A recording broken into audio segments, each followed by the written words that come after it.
Hello everyone, and peace of Christ all of you. Please invite your friends and let us have some good time. I apologize, I'm a little bit late, because my internet is not doing a good job. So in case we lost internet again, please just refresh your page and we will be fine, I guess. You know, like, I don't really, like, when I go live, I don't prepare for a topic usually, and I never did actually. Very rarely. I look at the comment, and the comment, they give me a topic. So I look at the comment today, just now actually, before when I set up the topic, and I found a Muslim. His name is Muhammad Manzoor. This is his name, Manzoor. You know what you can do. I mean, he's born this way. So Muhammad Manzoor said, by spreading wrong information, don't know what he is talking. Okay. And then he said, CP should be banned from YouTube. Okay, ban me, you know, we make a new account, what a big deal. People come anyway. And don't spread wrong information about Islam. Like, this guy is really suffering badly. I mean, look, this Christian Prince is bringing a lot of pain. Look how, don't spread wrong information about Islam. Okay, I have an offer for this Abdul and any Abdul. Who is a Abdul willing to call me and show me an information I'm spreading which is not true? Do you remember there's a Abdul, and with the association with other Abduls, they made the videos, and the Muslims, they start talking about it, that they cannot find in my book, Sex and Allah, the introduction, there is a quotation there. They said, we cannot find it. It's not there. It's not there. This guy is a liar. It's not there. And the Muslims start spreading the videos and blah, blah, blah, blah, blah, blah, blah. Then the video came to me, and it took me 2 seconds to find the reference, and I put it in front of their face. Did they even apologize? He's liar. The introduction, the first page in his book, we cannot find this quotation, is not exist. Idiot, they don't even know how to read their books. Took me 2 seconds to show them the reference.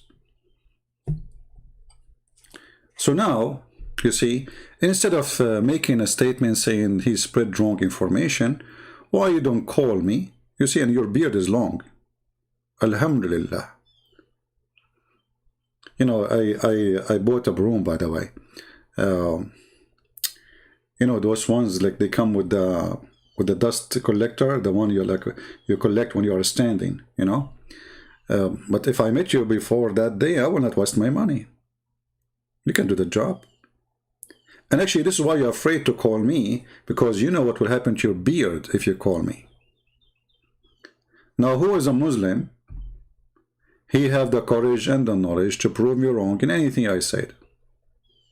See, they make videos, they will refute Christian Prince. You know, this is like something you do to your kids around you. You know, fooling each other, lying to each other. It's okay, this is your business. But it doesn't work with us. You have to prove me wrong. Always when I talk, I show reference. I don't know what's wrong with the internet today. Did I lose my connection? I hope not. It's okay.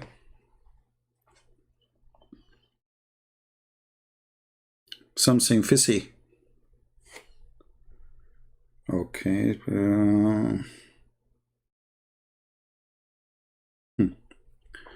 I know what's wrong. So, as long you have knowledge and you are sure, then let us see who spread wrong information. Then he made, let us see another quote here. Oh, this is a different Muslim. This Muslim, he said,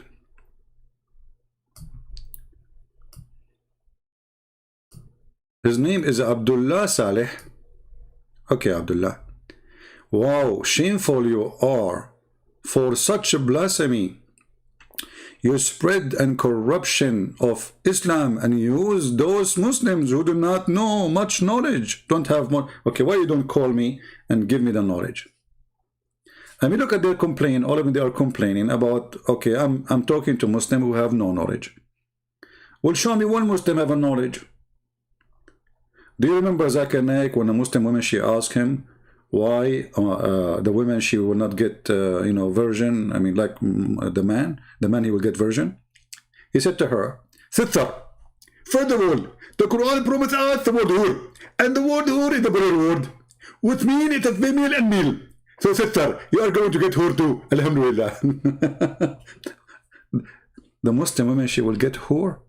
I am the one who spread wrong information. And none of you, there's like 10,000 Muslims sitting in the chair. None of you stood up and says, shame on you, you idiot. The Quran says they did not bleed. Those are female and male.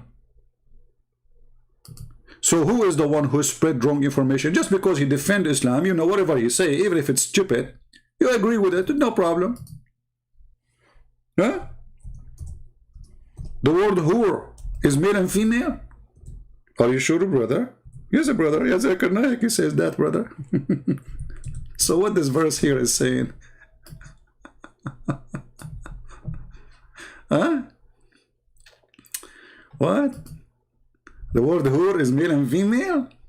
Are you sure, brother? This is your Zico. And the funny, like, none of you complain about his English, but all of you complain about my English. Actually, this guy is a spitting machine. Not only he spit wrong information, look, he made the whore male and female. So now, you know, in the heaven of Allah, your mother, she will have 70 male, and her, you know, like, I'm not going to give details, but imagine this. According to Zakir Naik, your mother, she will be so busy. Long line.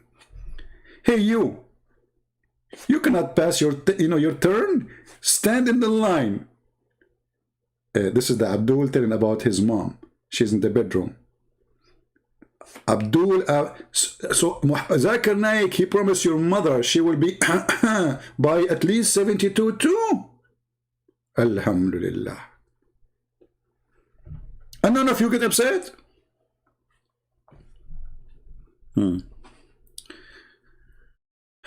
So wrong information, this is what they say. But what is the wrong information? They will not tell us. And then look what he said.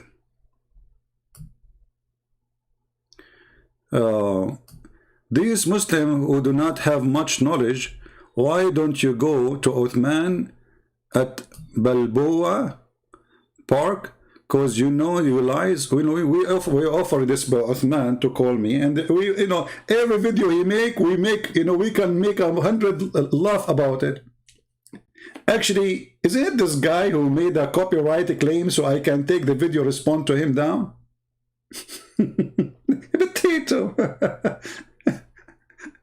By the way, we are going to have some fun with him soon. I saw some videos of him with David Wood, so he cannot flag them because I will use David Wood videos, and we will die laughing. Who is the one who is running from debate? It's you, Muslims. Why I need to go to Balboa Park? Since when I go to Balboa Park? May Allah Balboa you. A person who can debate me, he can debate me anywhere. Balboa, no Balboa, he is hiding behind the burqa. The excuse, he will debate me only face to face. Everybody knows that this is an excuse, so he don't meet me and don't talk to me. I go nowhere to debate Muslims. Since when? All the work I do, I do seminars, not online, yeah, but I don't go to debate Muslims. Why I want to do that? What for? Here we go. I just opened my live broadcast. We have 800 now, just 5 minutes after we started. Which part can get me an 800 listen live? And here we can show the reference, and nobody can lie about it. No need to scream, no need to shout. Let your Balboa call me if he dare. He's a potato. All of you do the same excuse. When the tit boy, Mimi Hijab, he said to the Muslim he would debate me, what he did, the coward, he started playing videos. Did you say that? Hang up on me. And he started cursing me and saying bad words. He did not dare to debate me. Who is all of you? What his name? I don't want to share his name. I will fly all the way to America to debate you. All the way to America to debate you. You do not need to fly, potato. If you are a man, give me your Skype. I will call you right now. All of them, they have the same excuse. Zakir Naik, he said, he need me to bring 2,000 people with me and fly all the way to Bangladesh. He was in Bangladesh, supposedly. 2,000 people? He said, if you can bring with you 2,000 people, this is in Facebook. I don't know if the guy is talking is Zakir Naik or this is one of his boys. You know, those boys from heaven, you know, the servants. All of them, they have the same excuse. But if I am a different person, all of them, they will call me. Have you ever seen a Muslim saying to David Wood, I will not debate you unless it's face to face? No. They do, you know, or apostate prophet, or just because they knew they can, you know, they can get away with things there. Not with me. So those excuses you do, they are laughable and we laugh at you. Then, because you know your lies will be exposed, you can expose me by calling me. And what about you call your Balbula Park boy and tell him, I will, you know, I will be the moderator between you and Christian Prince. I will make you the moderator. What do you think? You put him on the line with me and you are the moderator. And let us see who is going to expose who for lies. Let us continue. Crying kids. Yeah, it's a comedy time. Okay. Now this is a Muslim. He's answering other Christians, supposedly. A Christian, he said to him, Christian Prince, you have degrees. He said, what degrees? I'm embarrassed of him spreading lies about Islam. He's spreading corruption and earning nothing but worth of God Almighty. May Allah guide you all. You see, just to show you the corruption you are spreading yourself, you just said, may Allah guide you all. Isn't it the Quran says Allah guide not the Christians? You stupid. Isn't it Allah who said in the Quran that He is the one who deceived us? Isn't it the Quran says that He is the one who sealed our eyes and our heart? Let us go to the book, the Yellow Pages of Muhammad.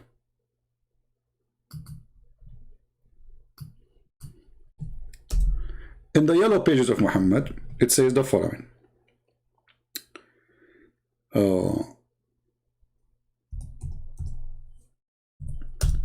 Why somebody don't believe in Allah? The answer is in the Quran. Allah don't want you to believe in Him. Read carefully and love.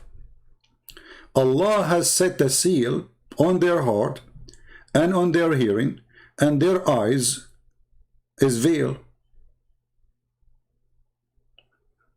Like what? Read the verse before it so you can laugh more. And those who reject the faith is the same to them whether they warn them or not. Okay, why? It's the same. Why? They will not believe. Okay, why? Because Allah, He set a veil on them. Have you ever heard? So who is the bad here? I mean, have you ever heard of a stupid religion more than this? Hey, Muhammad. Muhammad, he's trying to explain why people don't believe in him. I mean, come on, he is a child molester. So he have a qualification to be a prophet. A Muslim prophet. He go to the house of his own son and he flirt with the wife. So he's perfectly prophet. He kidnap women from their husband and he raped them. So he's qualified to be a prophet. He take the best of the booty, like the biggest TV for him. He's qualified to be a prophet. He's the person who order women to give their boobs to adults. So the husband will not be jealous no more. Perfect. I mean, this is the perfect way to stop men from being jealous.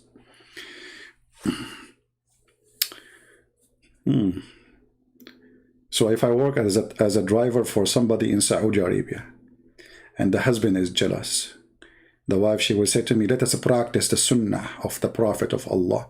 And you know, when the Muslims, they start practicing the sunnah of the Prophet of Allah, Sunni themselves, they start calling each other names. And, you know, they don't accept it. Do you remember the tit boy? Who remember the tit boy? You know the tit boy, right? Tit boy, he is the one who said to me, Christian Prince, Christian sexual predator. Why? Because I was quoting his prophet saying, give your boobs to a stranger, suckle me. Suckle me. He go around and he say the same. Making fun of his prophet quotation. Okay, can I suck your wife tit to make her haram? This is the tit boy speaking to a sheikh. A sheikh. Because the sheikh, he said, this is what the Prophet said. Mimi Hijab is making fun of what the Prophet said, and he is asking the sheikh to suck his wife's tits. Am I spreading wrong information? Is it true that Allah, he gave Muhammad verses in the Quran that a woman, she have to give her boobs to be sucked 10 times by adult? Is that true? Or I'm making things up? And look, the answer, Mimi Hijab will give you the answer. He says, why it's wrong? He believes it's halal. So Mimi Hijab is against the teaching of Allah. This is why we laugh at you all of you don't dare to debate me. Because the second you made fun of this, you made fun of the Quran, because this is in the Quran. If we go in the Quran, we will find this. Or in the Hadith first. We will find that it's confirmed that Allah, he sent the breastfeeding for adult 10 times in the Quran. The verse of stoning and breastfeeding for adult 10 times was revealed. You see, it's a verse. Well, not verse, verses. The verses of stoning and breastfeeding adult 10 times was revealed. Revealed by who? Who is the one who gave Muslims the guidance that you should give your wife an order to give her boobs to the neighbor so you will not be jealous? Too bad I don't live in a Muslim neighborhood. Otherwise I will spend my day drinking milk. And by the way, this women, she don't even have milk. I mean, do you think women, they having breast, they have a faucet full of milk all the time? Women, they have milk when they have a baby. They don't have milk there. So he was sucking what exactly? What you want sucking? And what kind of God he go to his bedroom? Ah, okay. So now the guy, he have a slave in his house, and this is slave, you know, he's jealous because the slave stay with his wife alone. Ah, I have to find a way which the man will not be jealous no more. Okay, tell your wife to give her nipples to the man 10 times. Look at this decency. You cannot shake hands with Muslim women, but you can suck their nipples 10 times.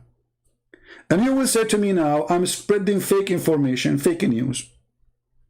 Hey Muslims, is that what your website saying? And this is your prophet wife saying? This is Aisha speaking. It's narrated that Aisha said, who? Aisha. Who is Aisha? By the way, Aisha, she was a Hindu.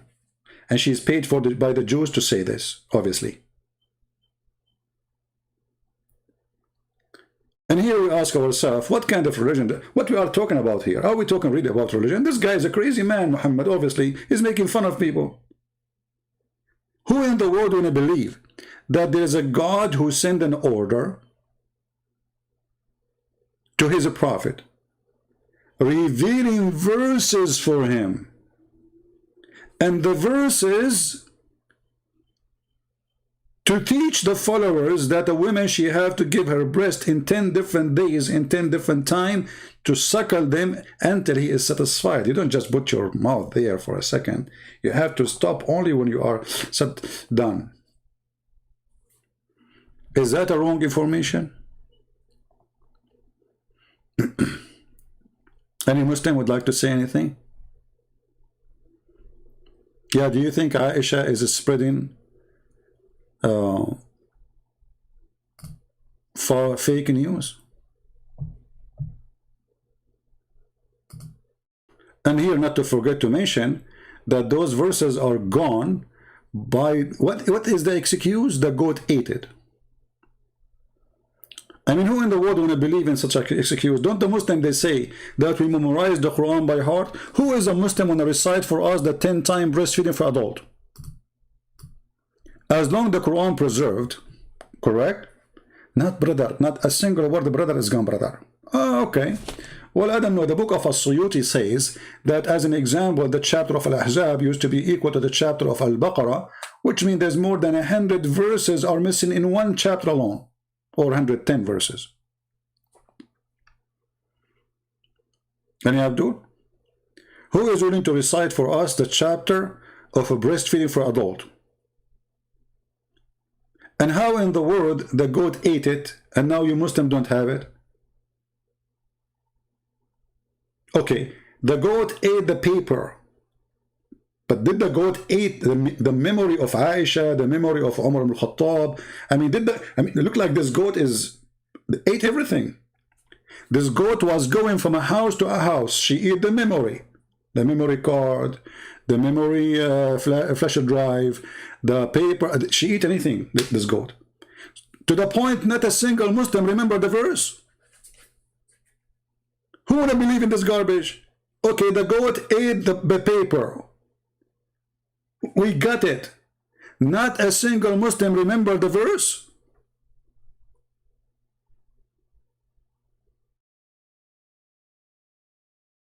Anyone?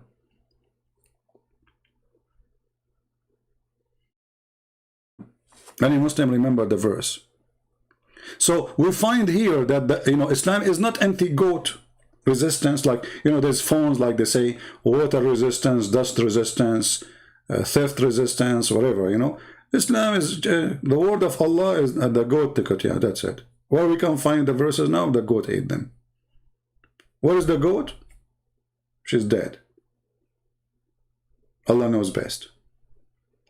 So who is the one who spread wrong information saying that your God is a decent God, he don't teach bad things?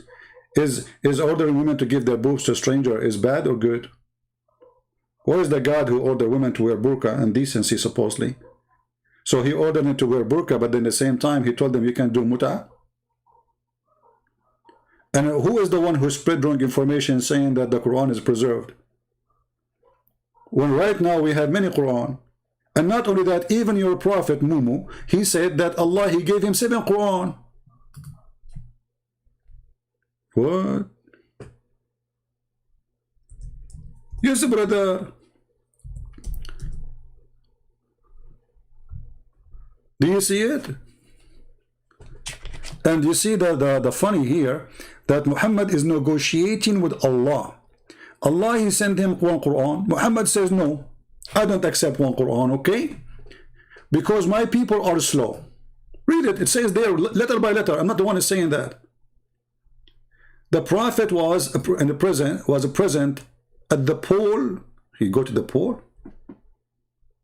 What pole, man? I thought bikini is haram. Okay. Of Bani Ghaffar, Jibreel came to him. Jibreel came to him when he was in the pool. I hate it when the angel come to me when I'm in the pool.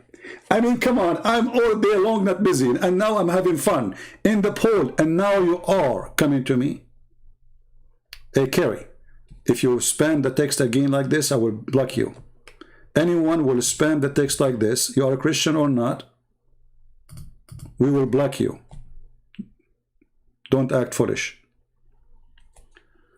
Watch my video is debunked, and Fifi respond, you are liar. Why you don't call me and debunk me right now in here? Muhammad Qasim. Guys, there's a guy in the chat, his name is Muhammad Qasim. He make video to debunk me.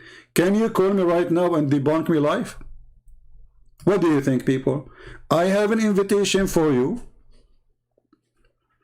to debunk me live on air. Are you there, Muhammad Qasim, or you are a person who can debunk me when you are alone in your bedroom in front of your wife, and your wife, she is doing breastfeeding for adult?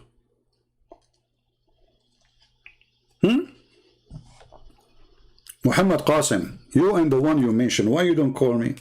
Obviously, you're no match, you're afraid. I will call you, give me your Skype right now, I will call you. You see, I'm not using Skype, but I will do an exception just for you. I will call you in Skype. I did not open Skype for like maybe 4 months. You overtalk to me, no problem. It's a conversation. Or you guys, you overtalk. Isn't it like equal opportunity? You overtalk to me. Go ahead. You know what? Forget about overtalk. I promise you. I will give you 3 minutes to talk, and I will not overtalk you. And 2 minutes for me. I did not overtalk me. What do you think? 3 minutes for you, 2 minutes for me. Do you accept, Muhammad Qasim? Promise in front of everybody. Do you accept? I'm making a promise publicly. Are you willing to do it? To debunk me? 3 minutes for you, 2 minutes for me. And I will not talk at all. Actually, I will mute my microphone.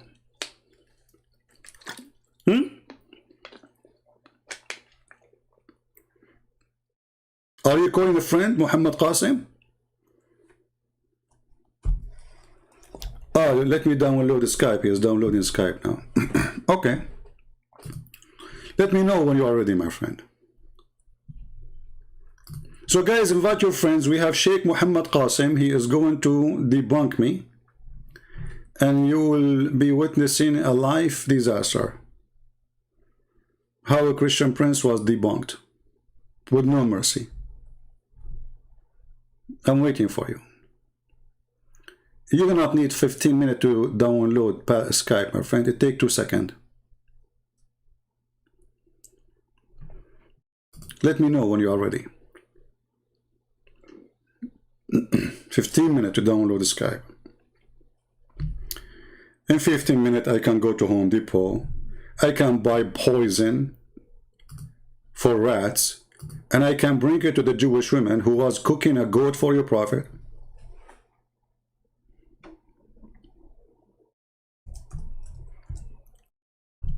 Brother, how Allah, He will allow somebody to kill his prophet, brother? Okay, so they cannot kill Jesus, brother, because Allah will not allow that, brother. Okay, that's wonderful. So how your prophet, he died by poison, which is bought cheap, you know, it's not even $4 from the Home Depot. You see, the hadith here is corrupting stuff. It says there in the original hadith that the woman, she went to Home Depot and she bought the poison from there. A Muslim now will make a video about it. He will say Christian Prince is lying. At that time there was no Home Depot. We got him busted. We got him busted. No, brother. In the original hadith, brother, it says that the women, the Jewish women, otherwise where she will get the poison? You tell me. Where she get the poison from? So Allah will not allow the Jews to kill his prophet. Okay, who is we are talking about? Isa. No, no problem. How the Jews, they killed your prophet? Slowly.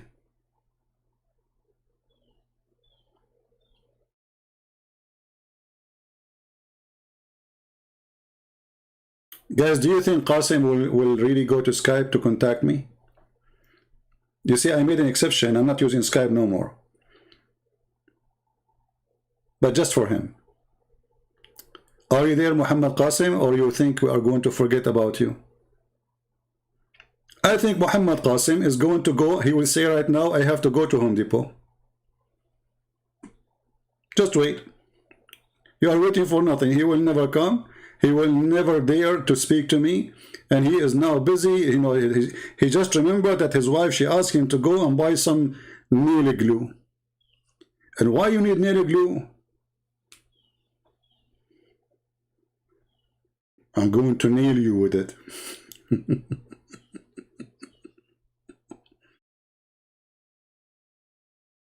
Are you there, Muhammad Qasim? All this time is to download the Skype? Are you sure you are downloading Skype, or you are not cooking? I think you are cooking Skype. I think you are making a new Skype. I never saw somebody taking 10 hours to download the Skype. It's taking you so long, brother. Yeah, but you know, Paltalk for a Muslim like this guy is big. Paltalk. It's not like Paltalk for us. It's very big. So when the Muslims, they say we are giving wrong information, the Saudi trying to get rid of the hadith, good luck. It's all over the internet. You cannot get it. That's it. Too late, you know. This is something they should do, like, you know, maybe 200 years ago. Even if they try 200 years. You see, the hadith we have now is after they get rid of more than maybe 95% of it is trashed already. Even Ibn Ishaq, he said that there is many, supposedly in their books they're saying, that many hadith is not suitable to be written, we took it off. So already this is after filtering. This is after the filtration.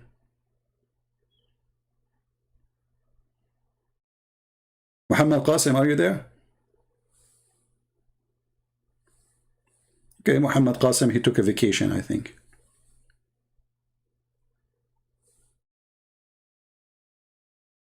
Let me make a prediction. Muhammad Qasim, he will not be able to call me because his wife, she told him you cannot go live on air unless you wash the dishes first. And you can imagine how many dishes there.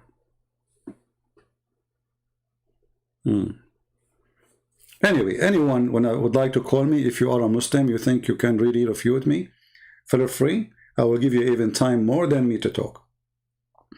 But if you are a Muslim, by the way, who says I don't accept the tafsir, I don't accept the hadith, and you start giving me your own meaning for the Quran, then we don't need to talk. You are a winner already. You won, you know, that's it. I'm talking to Muslims who believe in Islam. Muslims who believe in Islam is those who believe in the Quran, they believe in the hadith, they believe in the books of tafsir made by the scholars, not by our scholars. So I'm not asking you to believe in a book written by me. And by the way, my book in Russian, Quran and Science in Russian, is going to be published very soon. Actually, I was planning to publish it today, but then a friend said, let me read it first to see if there's any mistakes in the Russian grammar. And then after we check and if there's any correction to be done, then we will publish it for free again. So now we will have 2 books in Russian for free. Okay, forget about Muhammad Qasim. Obviously, he's gone with the wind. So let us go to the second comment, or third comment, or fourth comment, whatever it is. Abdullah Saleh said, answering the person his name practiced dream. Oh, so you believe in one God is and his messenger, and worshipping God Almighty alone is evil? That's deep. You know, here how the Muslim, he can get you busted. Look, how you can say that this is evil if you believe in one God. Hey, Abdul, who cares if you believe in 1 or 10? If your one is evil. Here is the challenge. Is the God of Islam is an evil God or not? So, okay, now supposedly, you see the Muslim, when you say we believe in one God, supposedly he made victory by saying that one God. First of all, the Quran says, if Allah want to take a partner, he will take it from ourselves. So how Allah is one, yet he want to take a partner from us? Us who? You see, either your God is one, or your God is many. Is he one or many? If he is one, then he will not say, if we want to take a partner, talking about taking a wife, we will take it from us. Us who?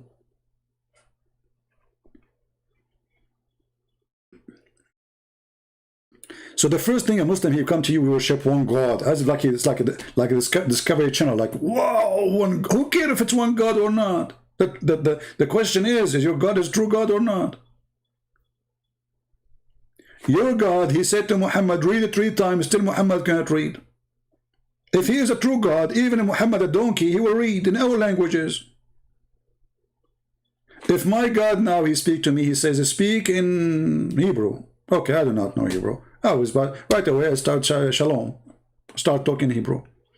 The disciple of Jesus, according to your books, that when Jesus told them to go and teach and preach, they told him how we are going to teach different nations. Jesus told them, don't worry. They woke up in the morning, every one of them speak different language. This is your books. So the true God of Christianity, he can make people speak in tongues and languages. Your God could not. Your God, even Muhammad, he says that even in Arabic, my people cannot understand your book. Even the Arab, who Muhammad is speaking to them in their language. In their language, not in different language. They cannot understand the Quran and they cannot do it. Read carefully. Jibril come to him and said, Allah has commanded you to make your community read the Quran in one harf. Harf supposedly like a dialect, like one language of the Arabic supposedly. He, the Prophet, says, I beg Allah, pardon, please, forgiveness. My community has not the strength to do so. Look, what happened? They can't read the Arabic. Your community cannot read the Arabic.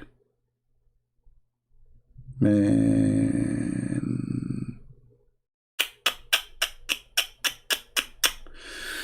At one point in the Bible, it says the man fall and gusted his organ. Okay, let me show you this, Abdul. You see, this is because the stupid you who repeat and copy and paste.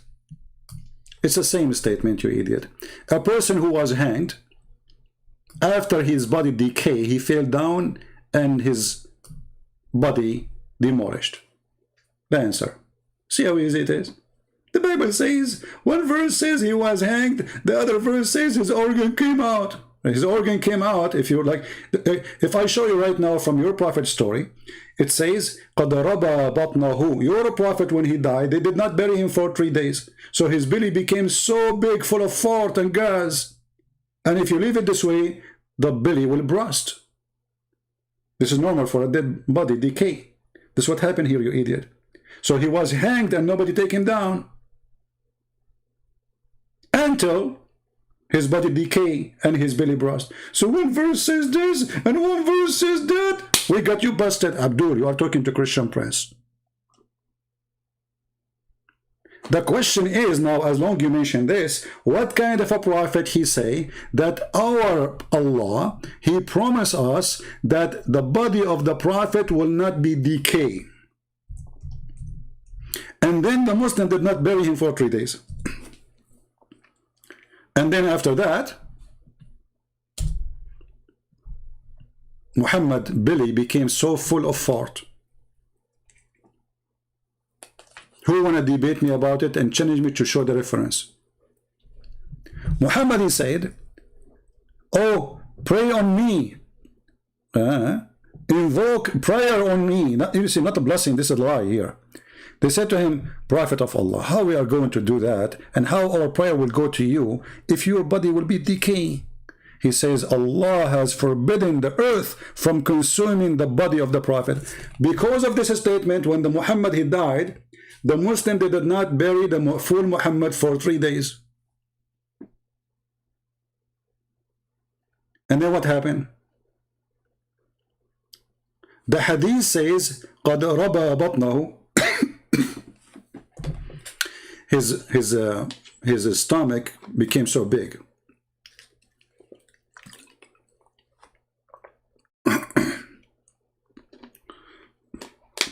Is that correct, Muslims? I was drinking coffee and some of the coffee went in my, you know, the wrong direction. Don't talk and drink at the same time. Not healthy. So Abdul, is true?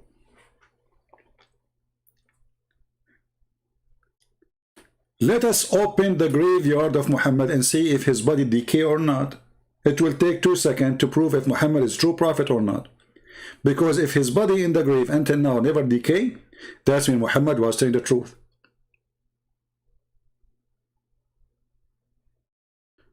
But we do not need to wait for 1400 years. This is why when Muhammad died, tens of thousands of Muslims left Islam right away. Because they noticed that Muhammad is a liar. Here we go. He promised that his body will not decay. But his body did decay. They did not bury him for 3 days.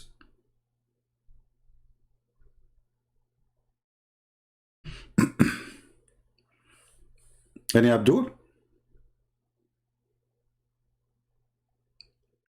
Christian Prince got COVID? Look at the Muslims going crazy. Look at this guy saying CP gay, CP gay, CP gay. What's wrong with you, Abdul? Come on, take it easy, take it easy. Okay, I will put it for you in the screen. Are you happy now? Are you happy? Okay, here we go. I put it for you in the screen. Now, as long as you mention this topic, is it true that the Muslims, they came to the caliphate and they ask him that they have a scholar, a sheikh, praying in front of them, and he is homosexual, and he is tempting them. He's what? Tempting them. How he is tempting them? Hey Muslims, how a Muslim imam he tempt you when he pray? He bend over? Any Muslim can tell me what's going on?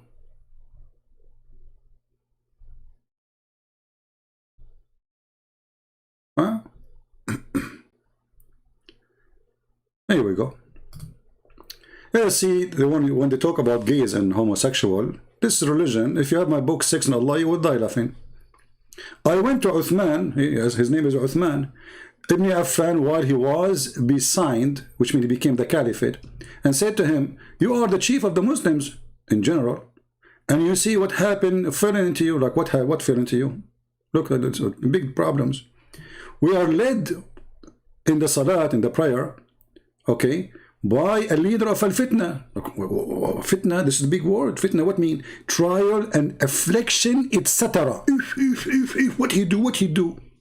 And we are afraid or being sinful following him. Like, what?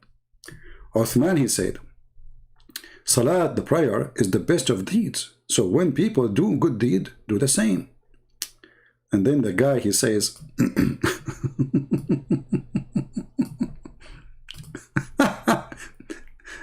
yeah, okay. So do the same with them. You know, like do the good deed and avoid the bad deed.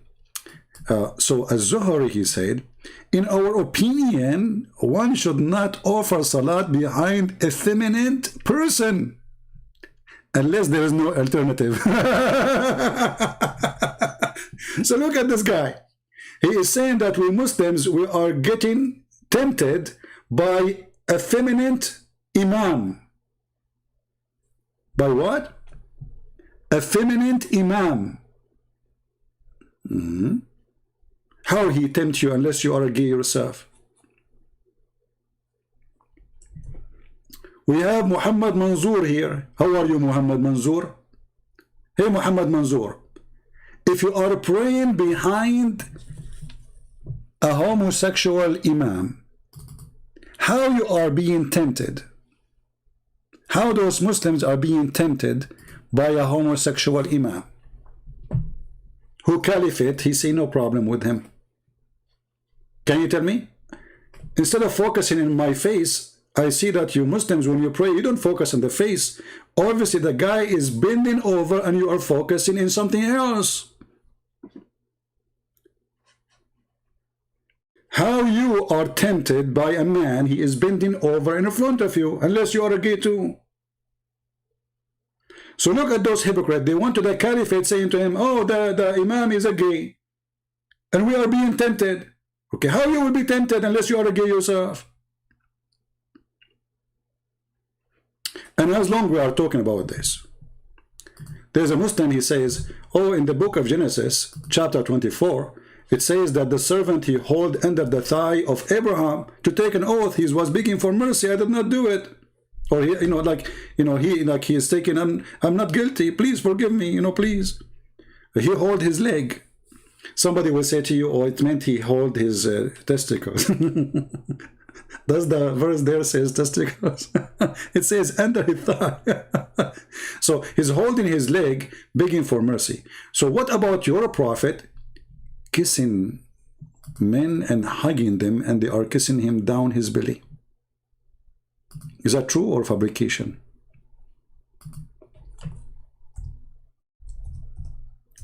Hey Manzoor,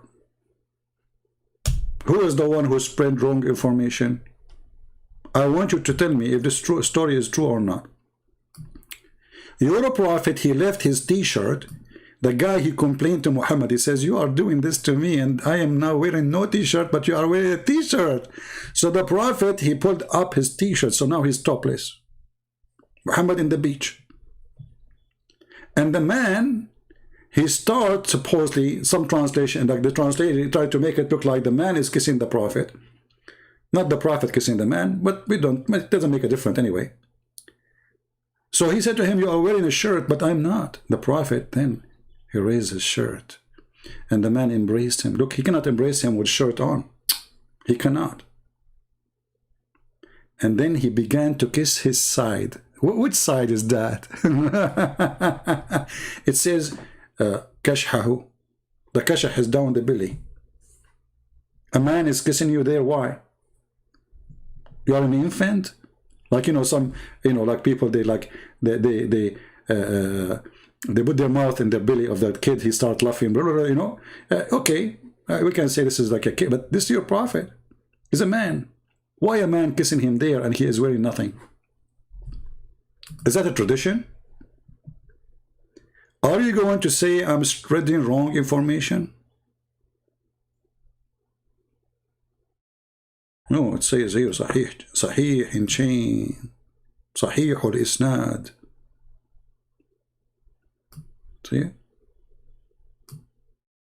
So everything those Muhammadan they throw at you, it is what they have, not what we have. What happened to Muhammad Qasim, guys? Did he this guy he took the wrong highway? What happened to this guy? He said he want to download, you know, and he will talk to me.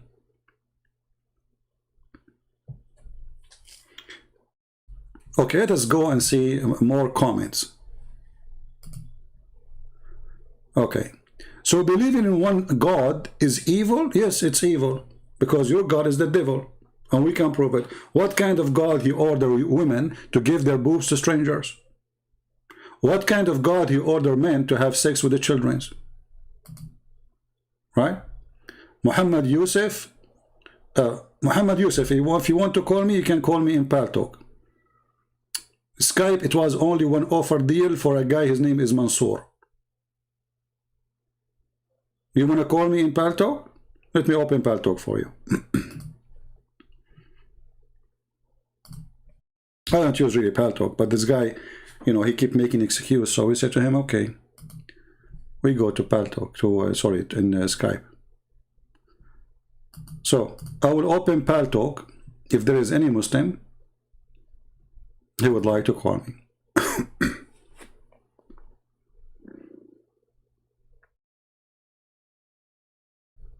All right.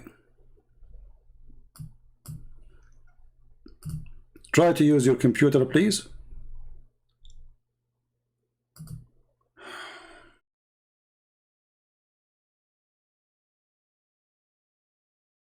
Oh, okay.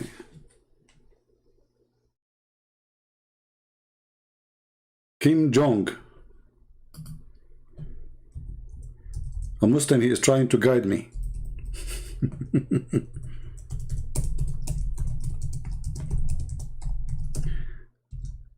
Next. Who is a Muslim would like to call me? I am in Paltalk, waiting for your call. Muhammad Yusuf, text me and I will call you. So is worshipping one God alone is evil? Yes, it is evil, because the God you're worshipping is Satan. You know, it's not about somebody you call him God that will make it evil or not. It's about what does God teach. What does God teach? Evil. I challenge you to show me one good thing the God of Islam teaches not evil. Who can teach me? There's a few things Muhammad he copied from the Old Testament, but those are not, they don't belong to you. This is a theft. Show me something Muhammad he come with. It is his own. Right?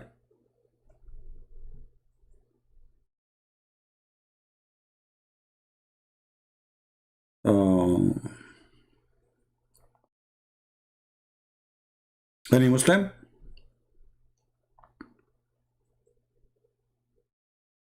Okay, you are going to prove Islam. What are you waiting for, my friend? Why you don't text me? Until now I'm waiting for you. Guys, we have a guy, his name is Muhammad Yusuf. He is going to prove Islam for us. That's wonderful. I cannot wait.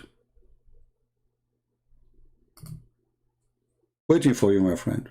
You see, and I'm calling you my friend. I will speak to you nicely.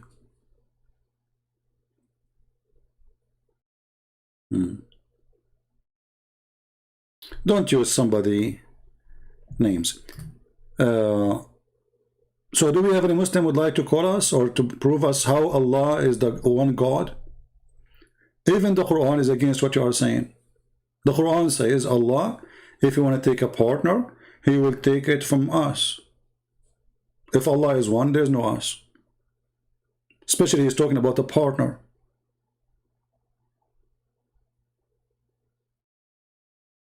You will humiliate me? No problem, I'm waiting. Don't, you know, let me block you in the chat. I'm waiting for you. Stop texting here. Obviously, you are a kid. Either you call me or take a hike. Look like you are just attention seeker. But you will never call me. So stop texting in the chat. Otherwise, I will block you in the chat because I'm waiting for you to call me. Text me in Paltalk. My Paltalk is open. Otherwise, you will be blocked for deceiving us that you will call me.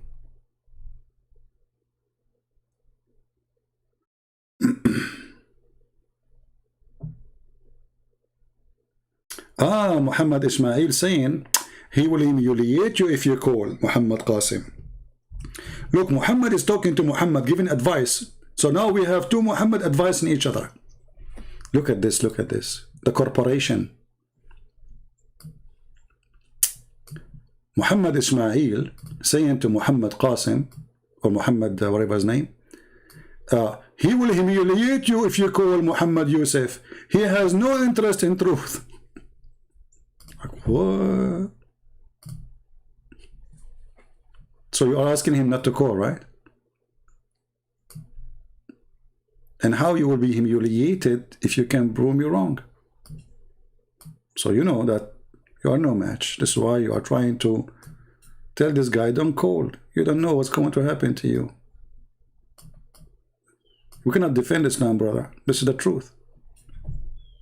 Nobody can defend Islam. That's the truth. Hey, Muhammad Yusuf, don't call. He will humiliate you.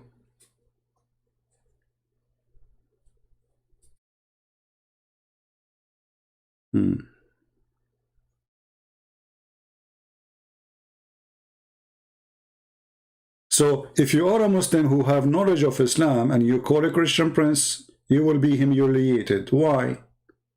Because you will find that you have no knowledge. You're an idiot. Very simple. Okay, Muhammad Yusuf, he texts me. Let us hope that is going to work. Let me call him.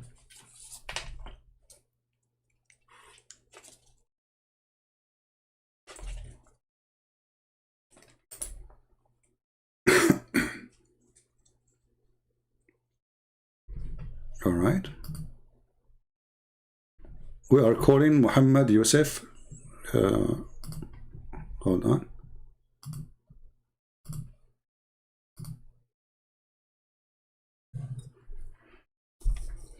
Yes, Mr. Muhammad, how are you?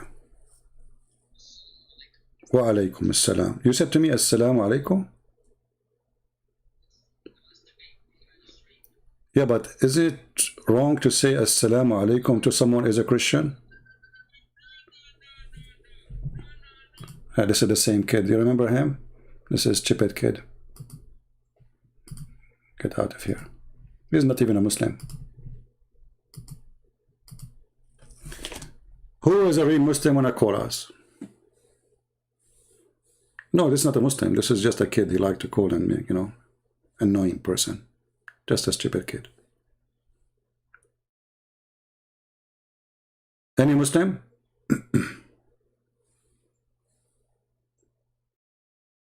It's okay. You cannot hear. This is not even a Muslim. This is the guy he called us many times. He's just a kid. Take it easy. Take it easy. You could not hear. You did not miss anything.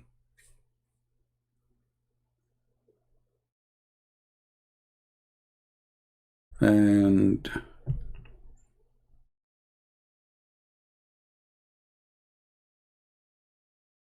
any Muslim would like to call us?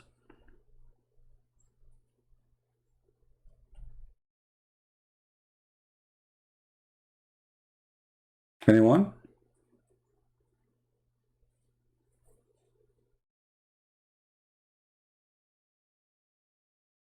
No, maybe they are saying they could not hear the guy. I don't know why. You should be able to hear him normally.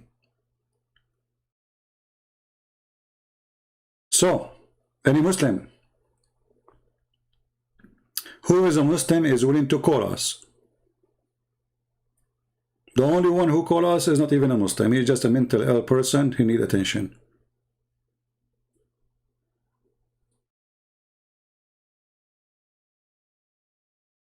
Anyone?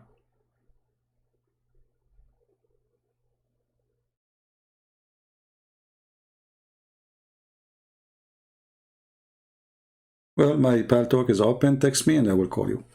So, you know, when they speak about Islam as a religion, anything we study about this cult, we will find that there is nothing right about it.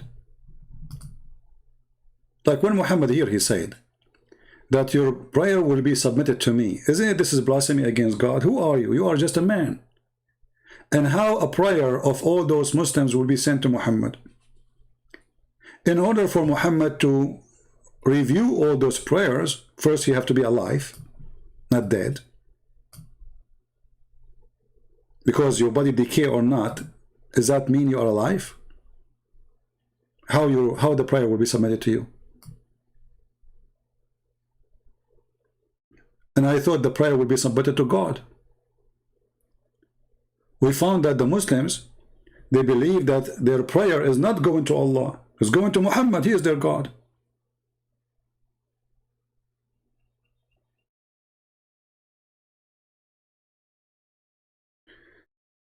Debate fulfillmental theist. Okay, just debate. Okay, text me. Don't flood the text, my friend. Stupid. Don't flood the text. I'll block you. There we go, I blocked you. Don't tell me debate this guy and debate this guy. My Paltalk is open, text me, and I will call you. Stop being stupid. I don't go after people to debate them. You have somebody to debate me? Let him text me, or text me and I will call you right away. Live on air. So don't come like a kid and jump over my lap. Says debate this guy, please debate this guy. Don't do that. Don't be stupid. Anyone want to debate me? My Paltalk is open. I do not need to know your name. You are a big sheikh, you are a small sheikh. Who care? All of you are shaky for me.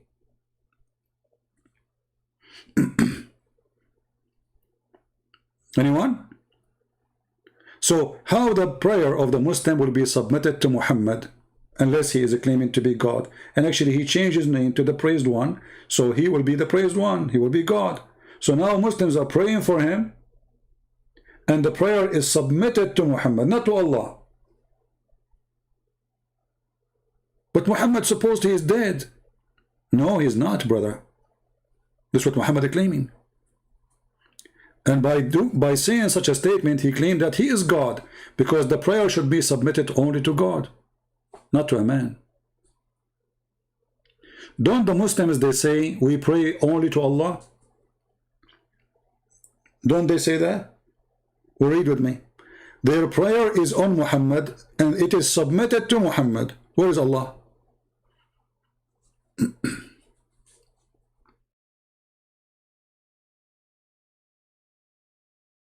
I interrupt. Well, you can interrupt me. It's an open conversation. Guys, I interrupt.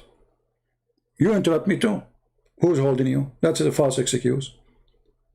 You see the debate, they do like 5 minutes for this guy, 5 minutes for this guy. It's a stupid debate, because simply the guy, he go say tons of lies, and none of them actually is debating, because nobody is listening to the other person. They are reading papers they collected reference 2 weeks before the debate.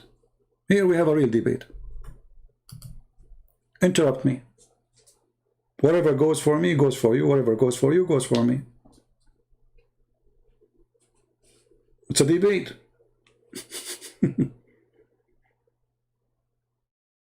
A real debate should not be you talk 5 minutes, I talk 5. That's not a debate.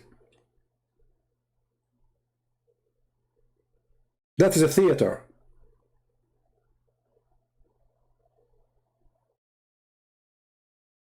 Do we have any Muslim?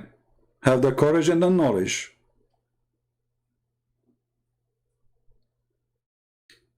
Interrupt me. Prove you wrong. Stop crying and complaining. And look at you. You cannot even answer the question we are asking in the chat. Okay, forget about calling me. You don't dare to call me. What about you tell me how your prayer will be submitted to Muhammad? Very simple question. Shouldn't your prayer go to Allah? Who is the God? Who is the God of Islam? When you pray, your prayer goes to who? How Muhammad is just a servant of Allah and he is a slave of Allah, and then your prayer doesn't go to Allah, it goes to Muhammad.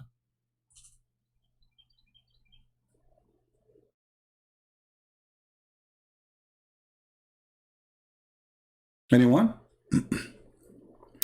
Maybe we need to change the the chat speed.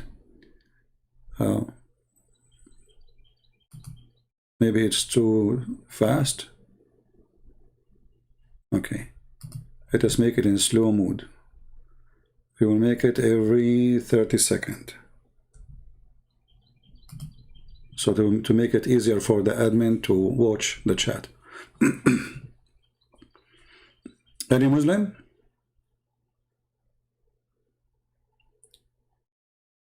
I have got an echo. Oh, okay.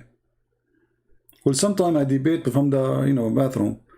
Once I was debating two sheikhs. One, his name is Dr. Nabil Baikli, and the other one, his name is Imam Malik Sar. If you listen to the debate, you might hear water running. I wasn't in the bathroom really. I was washing dishes. At that time I have like a Bluetooth microphone, and they are just two kids. I mean, they are sheikhs, yes, head of Islamic Center, yes, but all of them, they have no idea what to say. And after we finished the debate, the radio host, he said to them, can we schedule a debate for this coming week? They said no.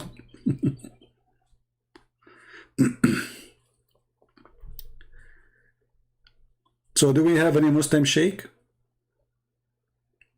Anyone?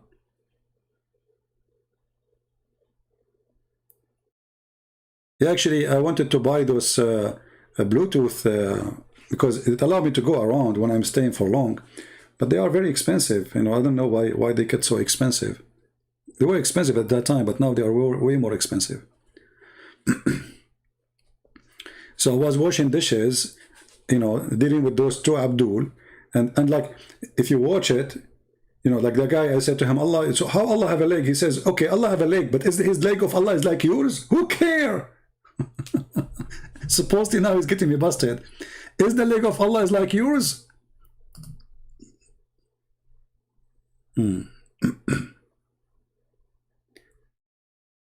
I hope you are still live when my friend come over. When your friend come over, let me know.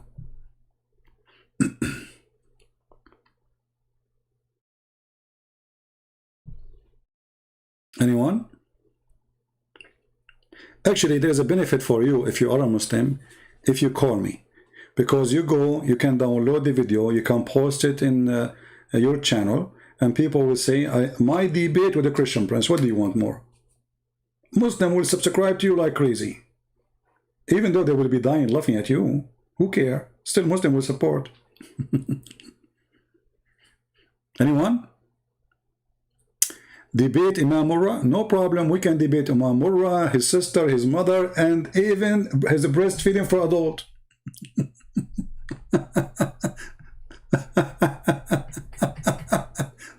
And you don't forget to submit your prayer to the Prophet.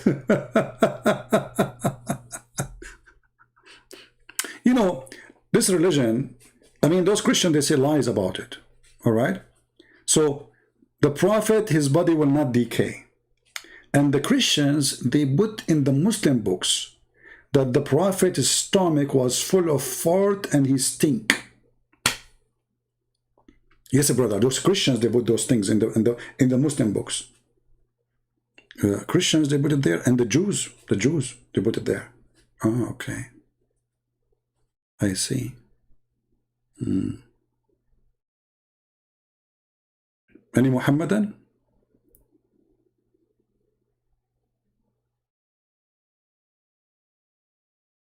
Anyone?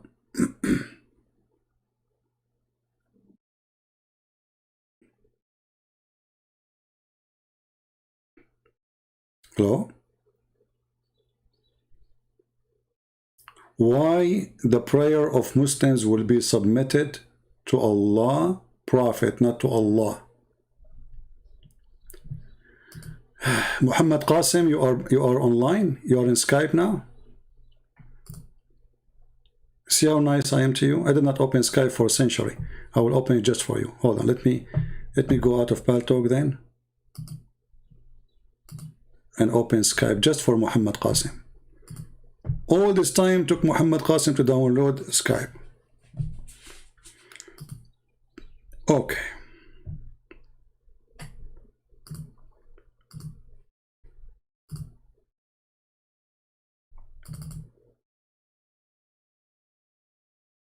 I think I did not open Skype for more than 5 or 6 months.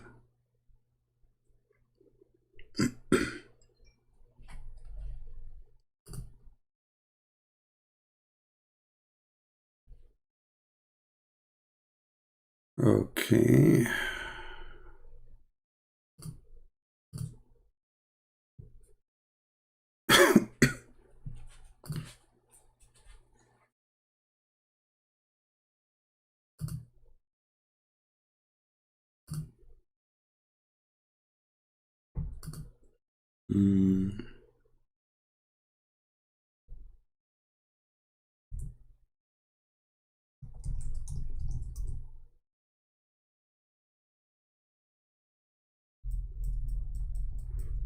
I can't even remember my Skype account.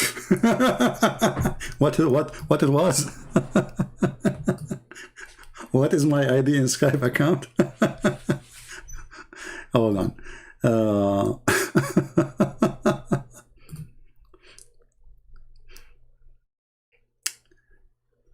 Okay.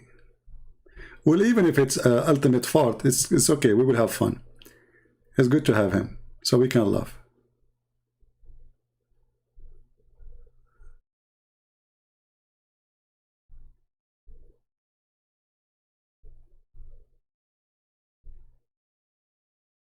The prayer is not the same as a blessing.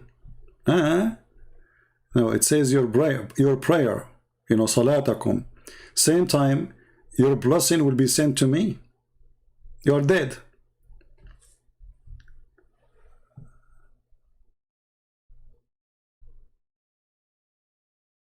Let's see.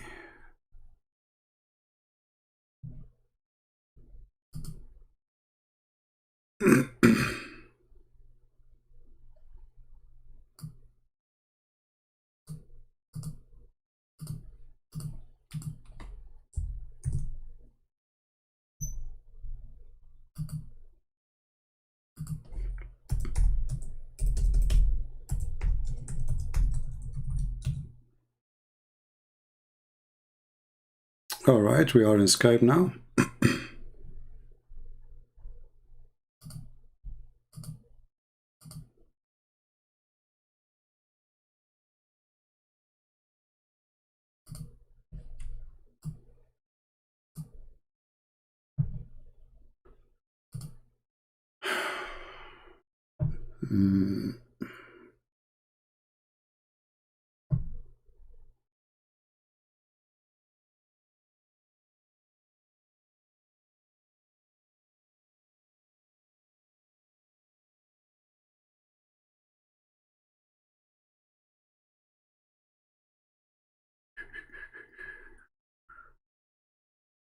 All right, my friend, text me. I am in Skype.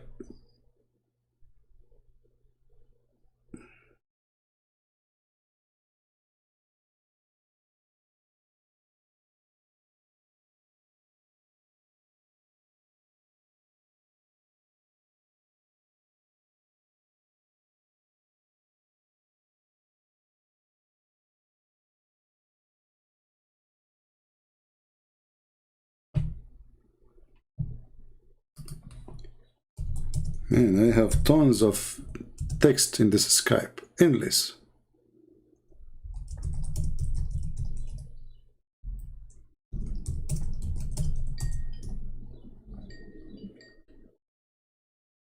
Incoming call.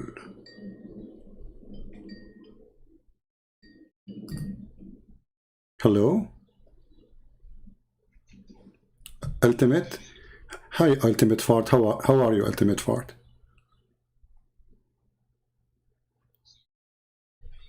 Hold on. People don't hear you, Ultimate. Just wait. Don't talk. Let us fix it. Let's see.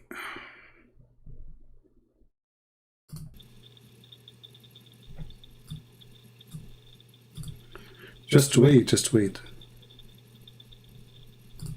Okay, talk now. Yeah, I'm right here. All right, guys, we have with us Mr. Ultimate Fort. How are you, Ultimate? Daddy. You gotta say daddy. Oh, okay. You are daddy. Daddy to who? I'm your daddy. Why you be running your way? Oh, okay. Listen, Abdul. I have no time for kids talk. What do you want to say? What I want to say is simple. If I say Ashhadu an la ilaha illallah wahdahu la sharika lah. Okay, what does that mean? In Trinity. What does that mean? What does that mean? You see, you chickening. We are talking. You mentioned something. I want to know, what does that mean? You said you witness to Allah and there's no God but Him, and Muhammad is what? Hold on. I didn't say Muhammad. I didn't say anything. Listen. What you say? Say again. Let me speak. I believe in Islam. I believe in Allah as God. Okay. I have no who is Allah? Children. Who is Allah? Who is Allah? Something else. Listen. Let me speak. Who is Allah? We are having a conversation. Okay, you said I believe in Allah as God. Who is Allah? Who is Allah? Who is Allah? No. You run in.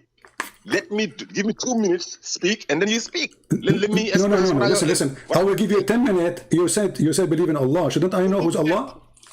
Are you avoiding the answer that you do not know who's Allah? Are you saying I do not know who's Allah? So why it is a problem? Why it's a problem for you to tell me who is Allah? Just tell me and we continue. Who's Allah? Allah is God. Okay. The one and only God. Okay. Who is Allah? I did not ask you what He do. Who is Allah? I did not ask you if He is God or not. I said who is Allah? Who is Allah? I said, who is Allah? I said, Allah is the one and only God. Allah is. Okay, hold on. Okay, so Allah is God. This is not the question. Who is Allah? So, because you don't understand English. If you say, who is God? Or who is Allah? I said, Allah is. So I'm answering. Okay. Who is? I said, okay. Who is? So how? Okay, you are an expert in Arabic, as I know. And you are genius. Listen, so as long Allah is God, so how come His name changed in verse number 2 in the Quran? If Allah is God, who is La? Who is La? Yeah, you can speak. I'm not talking. Who is La? In verse number 2. In verse number 2, the name of your the God name changed, became La. Who is La? Who is La? Yeah, they know La. Al Ilah. Al Ilah. Allah is the only Ilah. Oh, so, okay, but this is not the question. It says Alhamdulillah. La, who is La? Alhamdulillah. It's like in Li Allah. Lillah. Okay. No, it doesn't say Alhamdulillah Allah, because you cannot say that, you know. It says, are you correcting are you changing the Quran? The Quran says Alhamdulillah. Lillah. Who is La? No, La. Okay. Lillah. Where it says Lillah, where it says that, show me. Here we go, read the verse. Li, if you say Al-Ilah, or like Abdul, you said Alhamdulillah. Where it says Lillah, where? Show me. Li Allah. Where it says where it says Li Allah, show me. It's got in every language. No, here. The verse in front of us, Ultimate. You see, the reason I accept you to call me, because you need comedy. Now, you are the one who mentioned that you know, right? Okay. I'm asking you, can you please show me the word? Here we go. The word in front of us, it says Alhamdulillah. Where is Allah? Don't call me bro. You are a potato. Hey, are you sleeping naked in your bed as you do in your videos? Now answer me. Where is Lillah? You said Alhamdulillah Allah. Where it says that? Show me. Listen, either you show me or you are going to just to talk to yourself. You want to debate the Quran alone? Okay. What's the problem? This is Quran alone. I did not mention to you Hadith anything. You got one book, it's called the Bible. Listen, don't change topic. You said, I asked you, who is Allah? You said he is the God. Okay, now we have a new God. In the second verse, it says, Alhamdulillah. Who is La? Who is La? I said, who are you to say that you don't debate the Quran alone, people? Because that's the only thing you got is the Hadith, right? Well, because the Quran, you can do nothing about the Quran.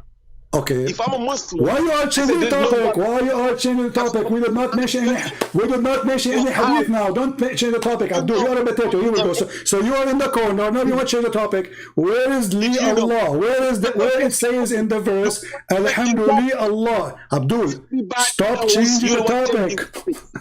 I started speaking.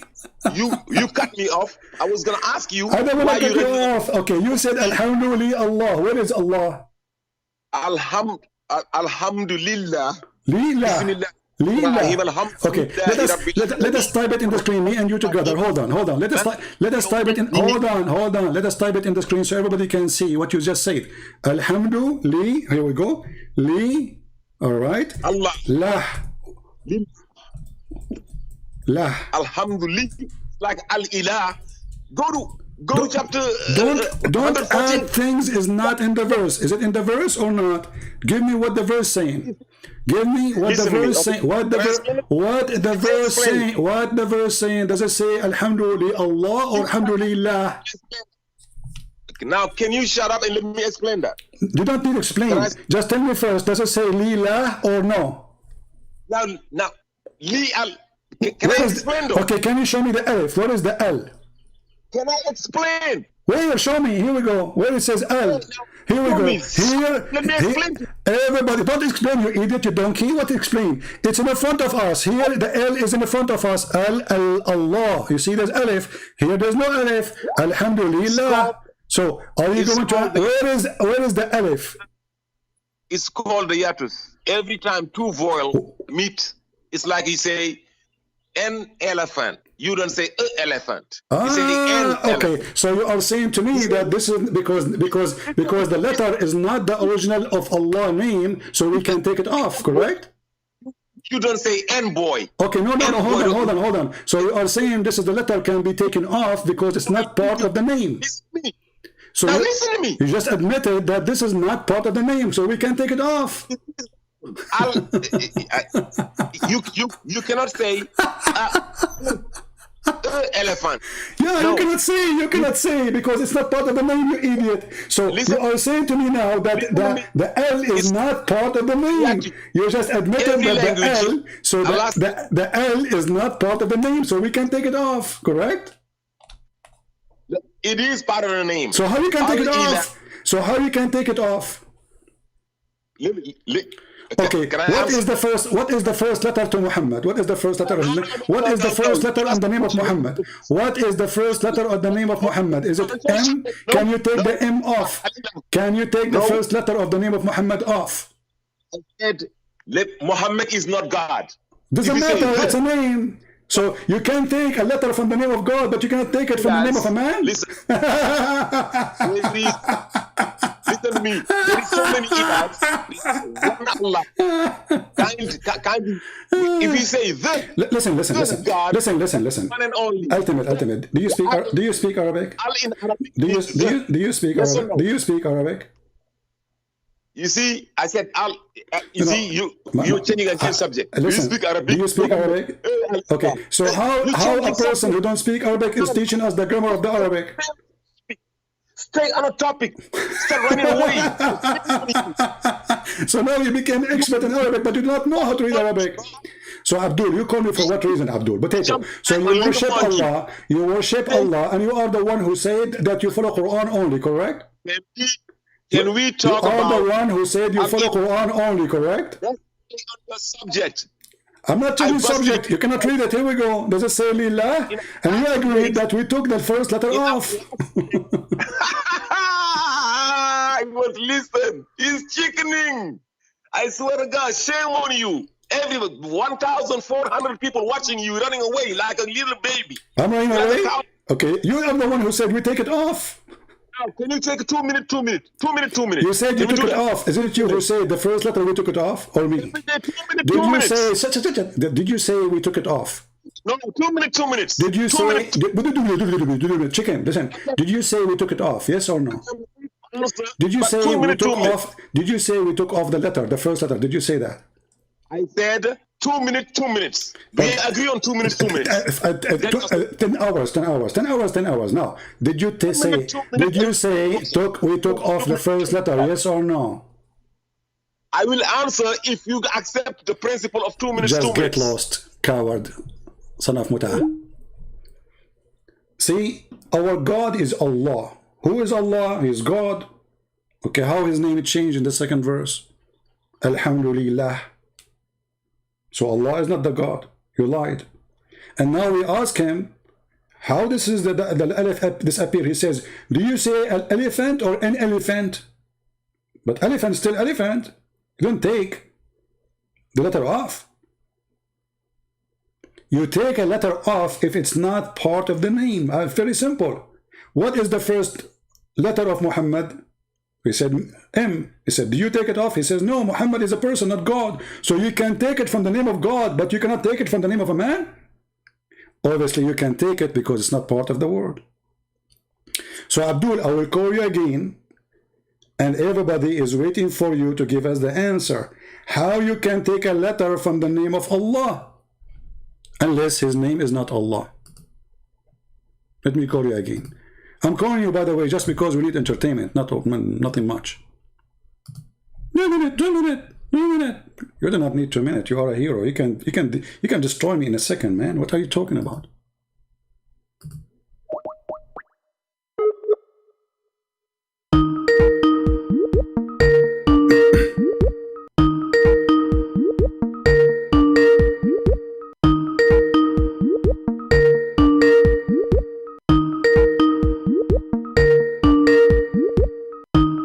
He's not answering. Abdul, answer, come on. What? Somebody asked you to call it? Okay, so now we agree, me and you, that there's letters in the name of Allah, we can take them off. Somebody asked you to call me back because you're ashamed? Because you Correct. ran away? So do we agree, me and you, that there's a letter in the name of Allah, we can take them off? Did we agree, me and you, that there's letters in the name of Allah, we can take them off? Yes or no? I said 2 minutes, 2 minutes. Abdul, I will give you 2 minutes, just no Agree problem. on 2 minutes, 2 minutes. But you agree? But you answer the question. You promise? I said, I answer every question and then I ask a question. Okay, so do you promise me if you go out of the question, of the topic? You agree on 2. You're the one that went out of the question. Every No, fucking the time question I is, give you. the question is, I will give you the question. 2 minutes for you. I promise. Here we go. When did you say that you agreed that you take the first letter of Allah name? How you can do that? Go ahead. I didn't ask you. I said, in every language, there's something that 2 minutes. If you cut me off, you're a donkey. In every language you go, when 2 vowels meet, you gotta take 1 vowel off. If you say in French, like you say le enfant, L-E is the enfant is a boy, a baby, or a boy, E-N-F-A-N-T. But you cannot say le enfant. You gotta take the E off of the le. You put a apostrophe in there and say l'enfant. You cannot say elephant. No, A and E cannot meet. You say an elephant. N. We put an N out there. Okay. In Arabic, it's the same. If we say al-ilah, al-ilah becomes Allah, the God. Allah means al-ilah. Bismillah, Biribbin Nasi, Malikin Nasi, Ilahin Nasi. 3rd verse of chapter 114. Pull it out. Okay. So if you say Alhamdu, li Allah. Li is already a vowel. Allah, li Allah cannot be. You can lillah. You can say li Allah. You say Alhamdu li Allah, lillah. So you take the E off. So you put lillah. Alhamdulillah. In every language, we got that. You are being a dummy talking like that. Everybody speaks Spanish. Everybody speaks German. Everybody speaks English. Okay, it's already 3 minutes. Can I talk? An alibi for you. Can I talk? It's my time. It's my time.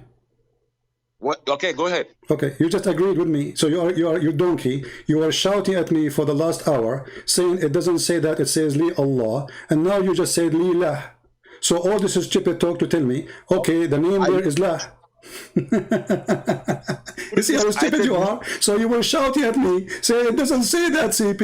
It is Li Allah. I said to you, no, it says Li La. And now you agree, it says Li La. So who is the donkey here? And now in the top of that, you just say, you just said, you see, you said 2 minutes for you, 2 minutes for me, right? You stupid either. Come on. So listen, let me talk. I give you 2 minutes. Let me talk.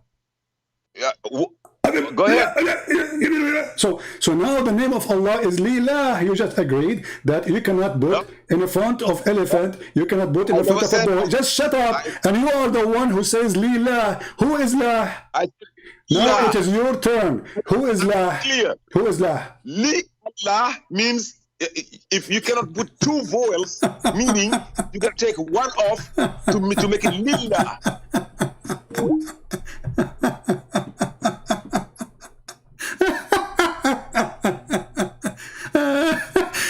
So no, it doesn't say that. It doesn't say you are a liar, you are stupid, you are dummy. And then after he explained it, he says, yeah, it says that, Lila.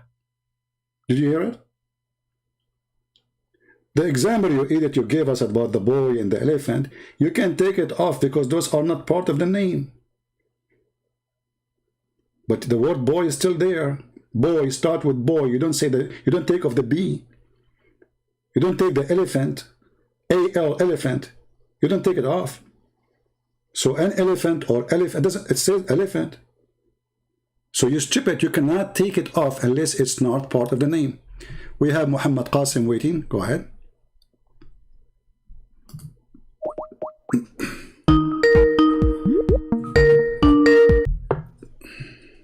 Hello.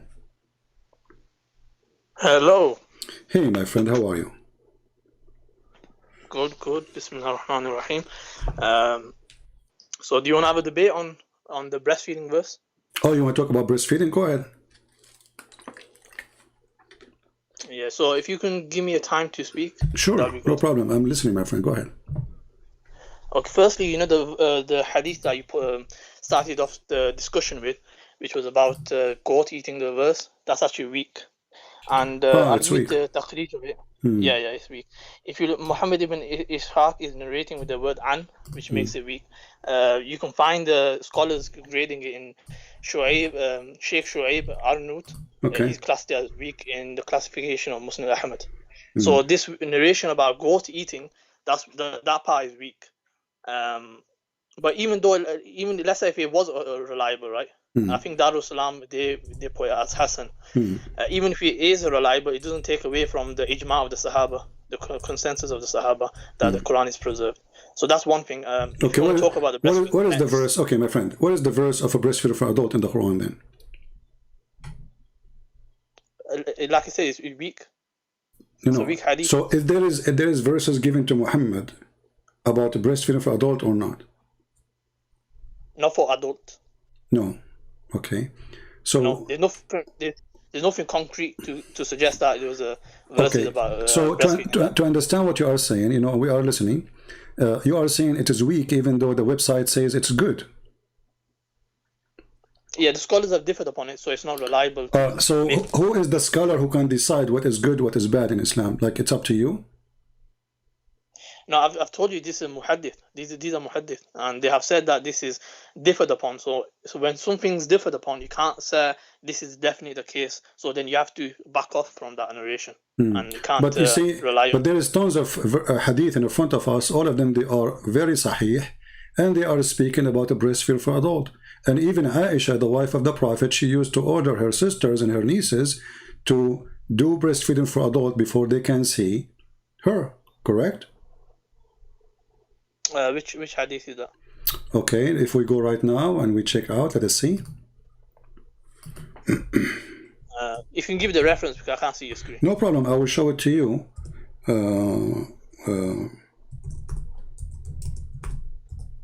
Let me give it to you. And as long as you speak Arabic, that's wonderful.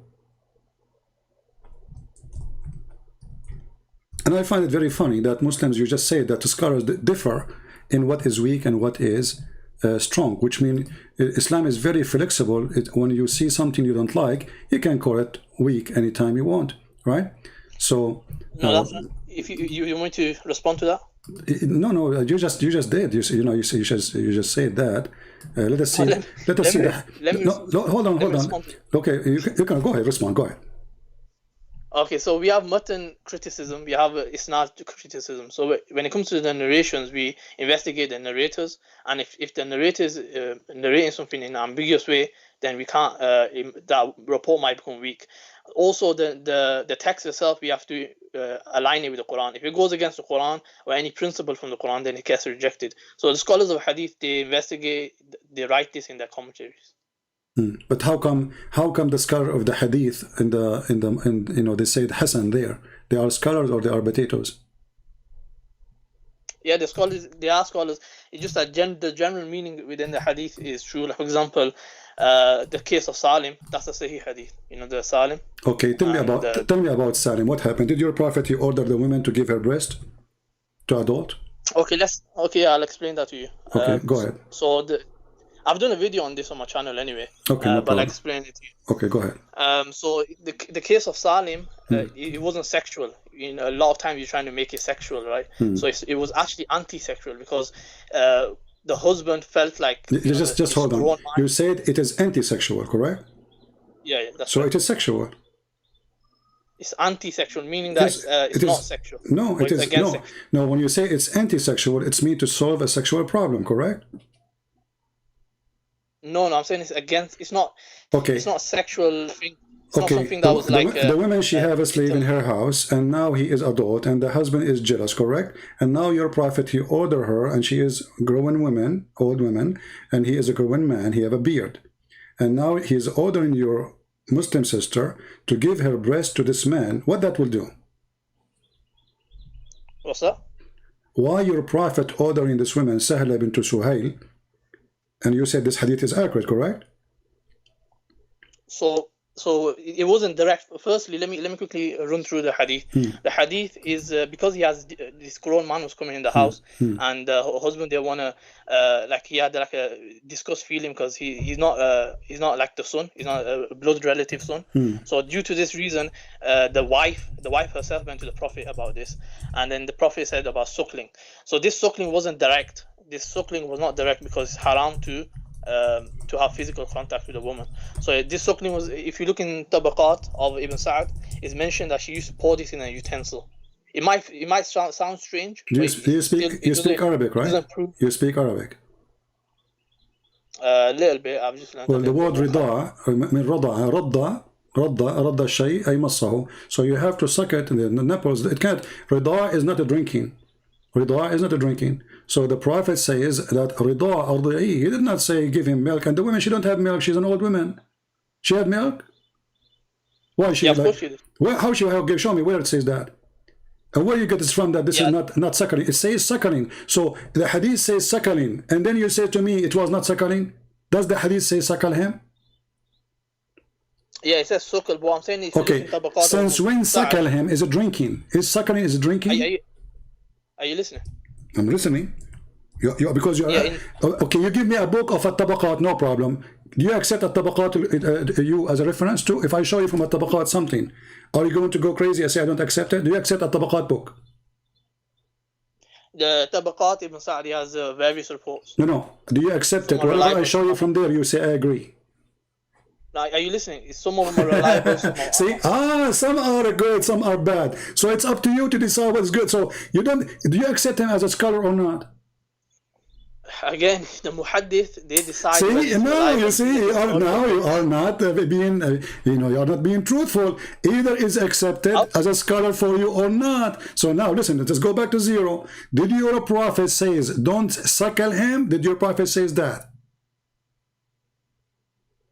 Don't suckle him. Yeah, did he say give him your milk, or he said suckle? He says suckle, like I mentioned to you already. Okay, so you are adding things your Prophet did not say. Shame on you. Secondly, did your Prophet wife order her sisters to suckle men before they enter upon her? Sisters?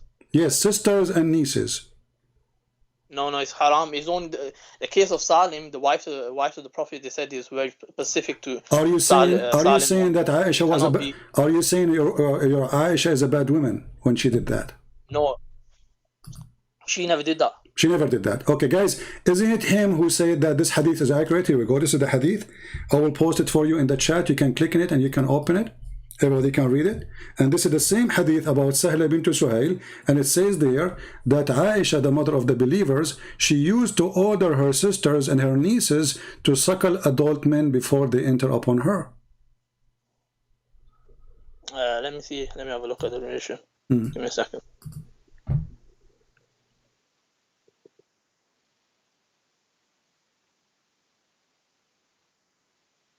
What's the hadith? I'll just find it on the thingy. I can't go back on the screen for some reason.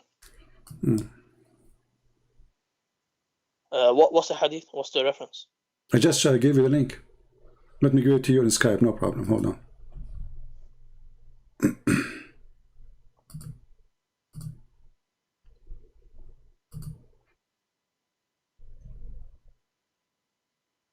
I'm aware that Aisha, she had different opinions. She believed that the Aisha, she have wrong opinion, guys. Aisha, she have wrong opinion. Oh, okay. Aisha, she was a bad Muslim. Yeah. So no, it doesn't make them bad. You just said a second ago. You said Aisha, this is haram. You said this is haram. It's only for this women. And Aisha, she will never do such a thing. Yeah, it's haram. So Aisha now she is committing something haram. Aisha. No, Aisha herself, she didn't say that this is a physical contact. It's haram to have physical contact. That's what I said. Guys, do you hear? Hold on, Qasim. Some people, they say cannot hear. Guys, do you hear the sound? People on YouTube, do you hear the sound? Does it sound good coming? Do you hear his voice? Do you hear his voice? You know, it takes a little bit for them to answer. We want to be sure that everybody can hear you. Guys, when he talks, do you hear his voice?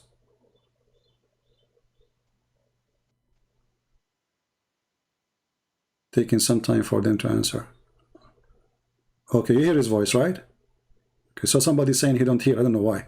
Anyway, so go ahead. So Aisha, she practiced that. Why Aisha, she practiced something not right? I've just clicked on this hadith. There's no grading on it. It says Muwatta Imam Malik. Doesn't matter, my friend. This is your problem. If there's no grading, this is your problem. This is your problem. Here we go. Anything you don't like, you want to have a grade. So when we show you the grading of the previous hadith, you said, even though it says Hasan, you said it's not accepted for you, right? So I'll give you a reference. No, you did not give me any reference, my friend, because this person, he have no right to say something not true. Because the hadith says this is, nobody oppose it. And if somebody came 1,000 years after to say, I am against it, well, here we go, you are against it too. And later somebody will say you are a scholar and you are against it. But did Aisha herself practice it? Again, this narration firstly doesn't have any grading on it. Number one, my friend. So why are you Muslims? So are you saying, okay? Are you saying to me that you Muslims, you promote lies? If it's not true, it's not going to be there. Don't you agree with me? Why you Muslims? Why you Muslims? Let me explain. Let me explain. We have narrations. These are historical reports. So when it comes to hadith, they are like pieces of a puzzle. Some of them, it's like historical reports can be true, can be wrong. That's why we have mawdu. We have different categories, right? We have weak and strong hadith. So we have to investigate each hadith. When it comes to the Quran, we accept all of it. When it comes to hadith, we have to investigate it. So that's one of the major errors. Okay, but those who investigated the one which it says it is good, how come their investigation is wrong? The investigation is wrong because I told you the word an is used. Every hadith the word an used. Yeah, the scholars have mentioned. It says this narration. My friend, every hadith it says an. Even the Quran is an. So this is the most funny argument because an it's mean narrated from. So in order to arrive to us, it have to become from. So you are saying to me because it says from, you don't accept it, but that's mean you don't accept the Quran too. No, hold on. Let me respond to that. This narrator is actually known as for doing tadlis, so that's the reason. The practice of missing a link. So he was known for this, Muhammad ibn Ishaq. You can check this out. And that's the reason he was graded as weak. Mufti Taqi Usmani, I believe, he also mentioned this. Okay, is Muwatta Malik is a good book for you? Any hadith book, they have weak hadith, some strong and some fabricated. So besides Bukhari and Muslim, they have certain areas, few hadith are categorized as weak, but generally. Okay, you know what? So okay. So now we agree that your prophet, he ordered women to give a breastfeeding for adult. You agree with that, all right? No, not generally, not all Muslims. Okay, where it says not all Muslims, where it says that, did your prophet say this is only for you? Okay, I can show you the wives of the prophet. They're saying, Salama, the wife of the Messenger of Allah, used to say, all the wives of the Messenger of Allah rejected the idea that one can kuntum. Give me the hadith. Sahih Muslim number 1454. No, I want you to give me the link, because later I don't want you to say I did not give you this link. I know the hadith you are talking about, and I'm thanking you for giving it to me, because now you got yourself busted. Give me the link. You got busted, bro. Yeah, you will see. But, you will see. Huh? It's a hadith you chose, not me. Correct? It's a hadith you chosen, not me. And it's a number you gave me, not me. And it's a link you will give to me, not me. So how you can run from this now? So this is a hadith you agree with, correct? Okay, give me the link. Let me just find it on sunnah.com. In a second, you will wish you never mentioned it to me. Don't worry. Let us see.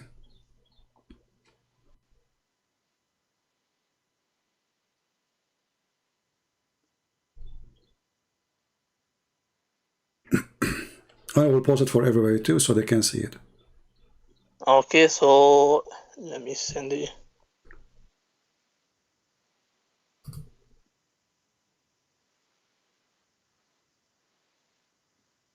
Have you got sunnah.com open? Yeah, just give me the link, my friend. Open it in front of you. I'm using two devices, so I have to send it to the device. You said Sahih Muslim? Yes, Sahih Muslim 1454. 1454, correct? Okay. I will give you the link as long as you have difficulty to find it. So I will give you the link and you confirm that this is the hadith you want, correct? You confirm to me that this is the hadith. Okay, I will give it to you. Here we go. As long as you have difficulty to send it to me, please confirm that this is the hadith you are talking about. Yeah, this is the hadith. All right, that's wonderful. Does it say any grade there? It's in Sahih Muslim. Okay, but does it show grade?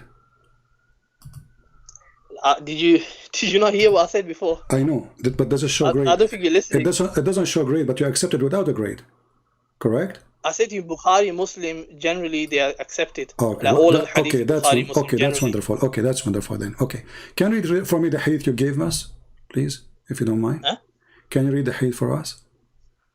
Yeah. It says, Salama, the wife of Allah's Messenger, sallallahu alaihi wasallam, used to say to all of the wives of Allah's Messenger, sallallahu alaihi wasallam, disclaimed the idea that one with this type of fosterage, having been suckled after the proper period, should come to them, and said to Aisha, by Allah, we do not find this but a sort of a concession given by Allah's Messenger only for Salim. So they hear that only.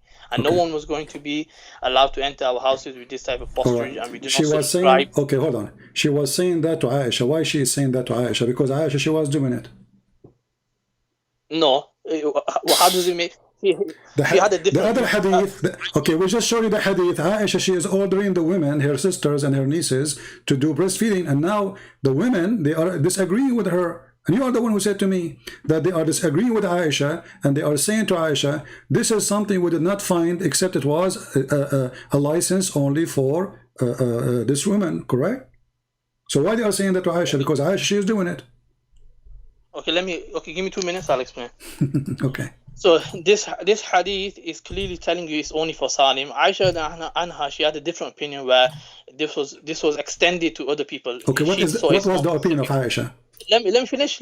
Yeah. So it's extended to other people. However, it's still not direct contact. That's what I'm trying to make the point, that it's haram. If it was a direct contact, it'll go against the Quran. Then it'll be rejected. Where it's against the Quran? How it's against the Quran? Because Quran mentions about lowering your gaze. It talks about who are your mahram and who are your, not your mahram. Well, the Quran mentioned too, you can do mut'ah. The Quran doesn't mention mut'ah, but that's a separate topic. No, I'm just showing you that the Quran have a lot of crazy stuff. So chapter 4, 24, chapter 4, verse 24, it says you can do mut'ah. So what is the point of covering your chest and then you order them to go have sex around for 3 days, 3 nights? I've actually went through your video about mut'ah and I've actually deconstructed it. It's on my channel as well. Here we go. So everything in your channel, but you can't do it now. Why it's in your channel? What do it now? So, I've already done the best. No, my friend, you cannot. Here we go. Did your prophet allow the mut'ah? Yes or no?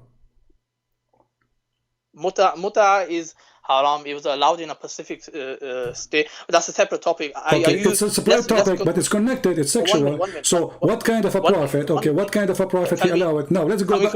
Let us go back. We will go back to the mut'ah. Hold on. We'll go back to the mut'ah later. Now, let us see. Did Aisha, according to the hadith, the one you don't accept, order her sisters and her nieces to do breastfeeding for adult? Yes or no? Like I said, I haven't seen this grading. Even if she did, okay. But like I told you, it's not direct contact. Okay, where it says it's not direct contact? Can you show us? I told you Tabaqat ibn Sa'ad. No, this is a guy giving his opinion. He was not there. He doesn't exist from the time of Muhammad. This is a person who was born 100 and hundreds of years after, making a book. I'm asking you, does it say anywhere in the books of hadith that there's no direct contact? It was, listen, the Muhaddith Ibn Hajar, he actually concluded this. He said my friend, but he is not. Was he there, the person who concluded that? Give me a second. No, he analyzed the reports and he wasn't, obviously. Okay. Ibn Hajar. So I can give my opinion now. Who care? Even if I'm a scholar. But there's nowhere the Prophet of Islam says Arda'i mean to suckle him, and you agree with that, correct? Like I said to you, if this report is saying what you're saying, my friend, we reject it. The word, the word in Arabic, does it say Arda'i, suckle him? It says, yeah, it does. Okay, are you saying your prophet, he don't know Arabic? He's using the wrong word. He said suckle him, but he don't mean suckle. The audience understood what he meant. And the narration. Let me quickly. My friend, let me quickly mention the actual narration. Arda'a means suckle, and you agree. So your prophet says suckle. He didn't say to him, give him your milk. Can I mention what's mentioned in Tabaqat? Okay. It says Sahla would pour her breast milk into a utensil each day for 5 continuous days, and Salim would drink from it. He did not directly drink from the breast of Sahla, as he is not permitted to expose one's aura in front of a non-mahram adult, let alone have him sucked. And this actually consensus with all the scholars. It could to be mentioned. So now we should not follow what Muhammad said, because what Muhammad said is blind and it's deceiving. So we have to follow what someone who wrote a book 1,000 years after explain what Muhammad said. And Aisha, the poor woman, she was practicing what is wrong because her prophet, her husband, did not explain to her. But the guy who came 1,000 years after, he can explain better to Aisha. And he understands Islam better than... Principles. We have usul in it. Whenever we analyze hadith, we have principles. If it goes against certain principles, we reject the report or we analyze it in a different way. So when it comes to this report, the apparent meaning may seem like it's indicating that. I have a surprise for you. Read for me this hadith. And now let us see how you will say this is weak. The game of weak and strong. Is it on the same topic? Yeah. It's on the same topic. It's about breastfeeding for adult. Exactly. Read it for us. I will put it in the screen and I will post it in the chat for people. Read the hadith for us. So it says, Salama said to Aisha, a young boy who's at the threshold of puberty comes to you. I, however, do not like that he should come to me. Whereupon Aisha said, don't you see in Allah's Messenger, my mother for you? She also said, the wife of Abu Hudayfa said, Messenger of Allah, Salim comes to me, and now he's a grown-up person, and there is something that rankles in the mind of Abu Hudayfa about him, whereby Allah's Messenger says, suckle him. So what's the issue? This is the same thing that's mentioned about Sani. That I've already explained. But okay, so Aisha was practicing. You said no, Aisha did not do. I said she had a different opinion. No, you said she did not do that. Aisha, you remember when I told you why the Salama, she is saying to Aisha that, obviously because she is practicing that, she said no. You said that. You said no, she was not doing that. The hadith here confirmed that Aisha is telling the Muslim women, including the wives of Muhammad, that we should follow the steps of the Prophet. He ordered these women to do such a thing if somebody want to enter upon her. Correct? So Aisha, she's going around telling the wives of Muhammad, you should practice this because we should follow the steps of Muhammad, the messenger of Allah. Correct? Does it say that? Yeah, so... Okay. Is that a da'if hadith? No, it's a Sahih hadith. Okay. So now Aisha, she is the wife of Muhammad, and she was doing that, and her husband did not say to her, don't do it.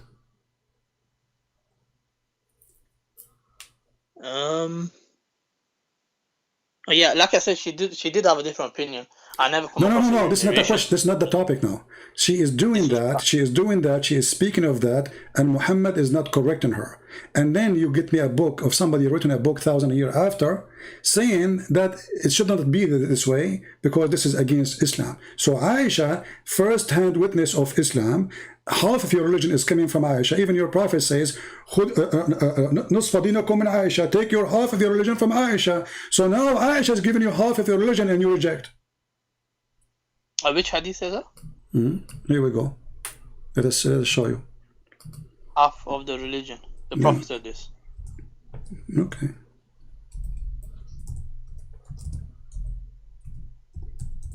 You never heard of it before? I don't know, I never come across it.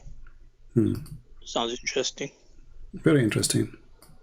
Just to show you here how Muslims, when they see something shameful in their religion, suddenly they dump Aisha, and Aisha, she is not a trustworthy person. When they want, she is trustworthy. She is trustworthy.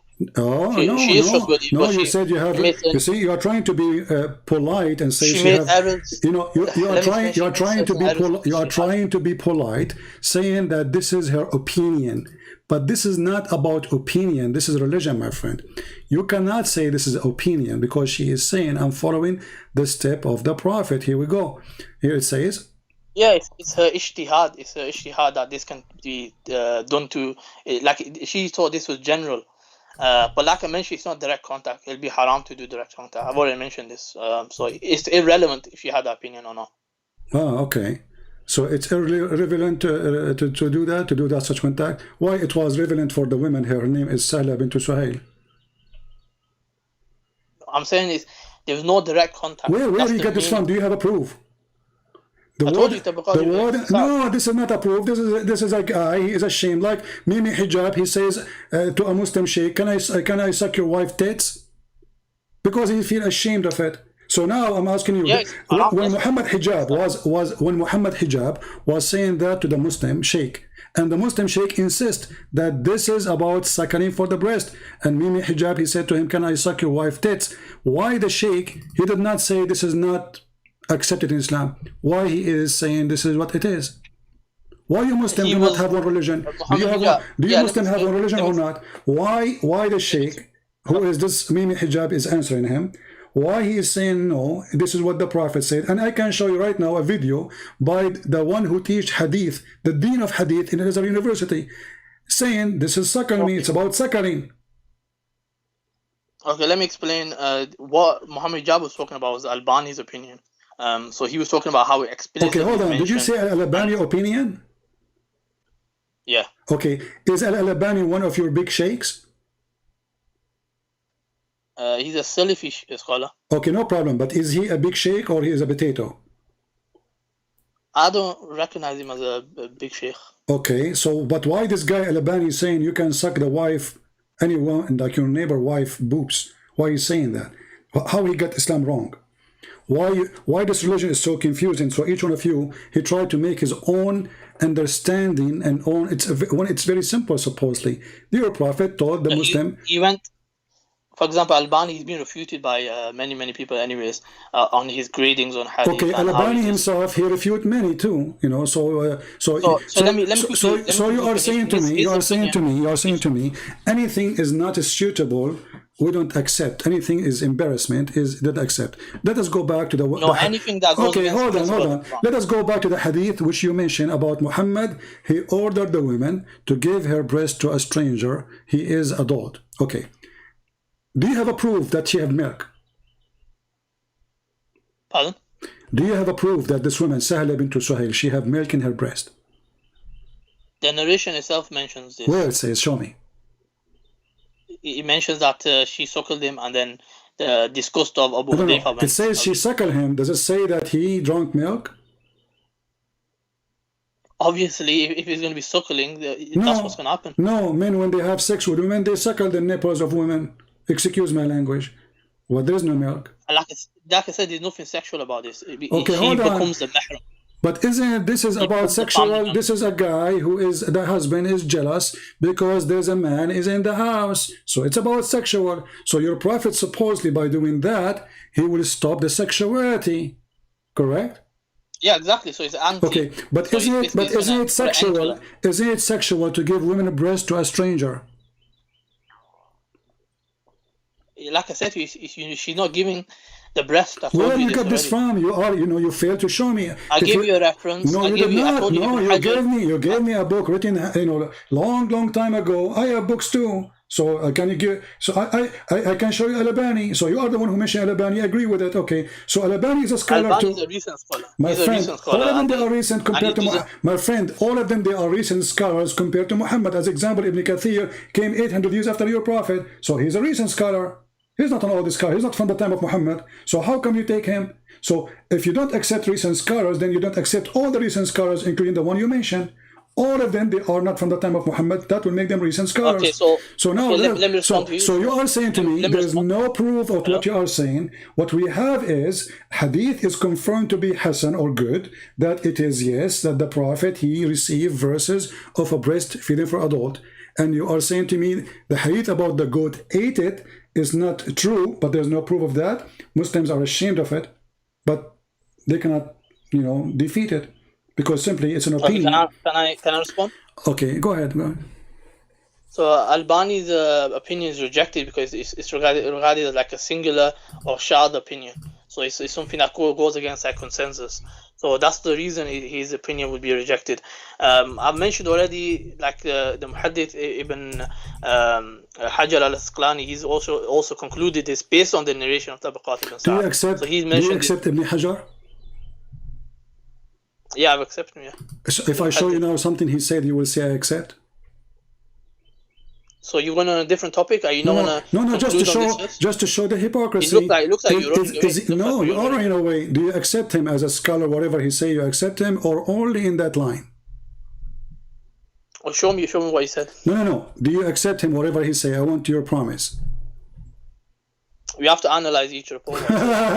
See, here you see the hypocrisy. So he is a scholar when they want, he is a dummy when they want. So even the scholar you mentioned to me, you don't want him no more. Same for all of them. So do you accept them or you don't accept them? You don't. Do you accept Ibn Kathir? Do you accept Ibn Kathir? Do you accept Ibn Kathir? Let me finish. When it comes to Ibn Hajar, when it comes to grading, he's an expert in grading. So if you want to show me a grading that Ibn Hajar is doing a grading on, I'll accept the grading on. If I show you something, opinion can be rejected. Okay, his opinion can be rejected, but isn't it his grading is opinion too? No, his grading is based on biographies, and he analyzes it. No, his grading is based on opinion, because all of it is opinion. I say I don't agree with this because of this, because this is opinion. Someone else here different opinion. Now listen. So your prophet, he come with something which is unacceptable. A woman, she is grown woman, asking her to give her breast to adult man. You said it is not direct contact, which is very funny to say because no proof of it, because the word in Arabic is suckle. No, you gave me no proof. The word in Arabic is suckle, and suckle you have to suck. If you don't accept the proof, that's your choice. No, it's not about me. Even your scholar don't accept it because it says suckle him, does not say drink her milk. The word is suckling. You agreed, correct? I told you how it was done. How is the suckling? No. Okay, can you show me hadith about how they do it? I've told you already. No. Show me where hadith says that the woman, she used to take milk from her breast, put it in a cup, and give it to the man. I gave you references. No, you did not give me. No, you did not give me. No, what you gave me, it doesn't say what you are saying. It says that obviously it is not about suckling, it is about not direct contact, correct? But there's no proof. Do you have any story of a woman, or this woman, Sahla bint Suhail specifically, that she put milk in a cup and she gave it to the man? Yes, Where? Show me. Al-Isaba, volume 4. No, yeah, okay, give me the link. Give me the link. I will post it on screen. Everybody will laugh. I'm giving the reference. You can find it yourself. No. You give me the link because I want to put it on the screen. I'll give you the reference, Okay. and then you find it if you want to. Okay, why you cannot give me the link? I have a scholarly site where I've taken this information from. What? I've taken this information from a scholarly site. No problem. Can you give me the link? You just said it's you just said site. The link to that. You just said site. Yeah. Okay, give me the site. Yeah. I'll give you 1 minute. Okay.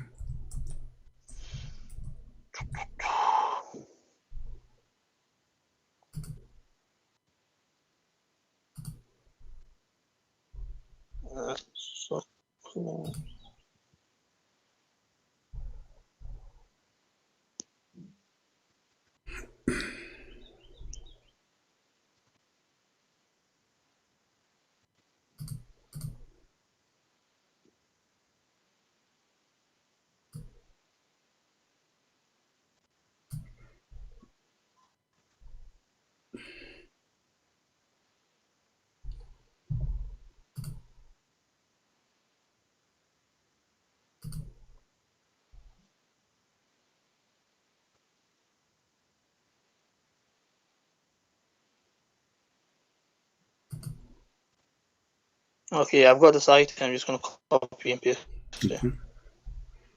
Post the link for me, please, in Skype. Okay, so I think I mentioned enough what I needed to mention on the topic. You can check it out. So I'm gonna, inshallah, head out. All right. You know that because the point we want to show it to everybody, so they can see what we are talking about. All right.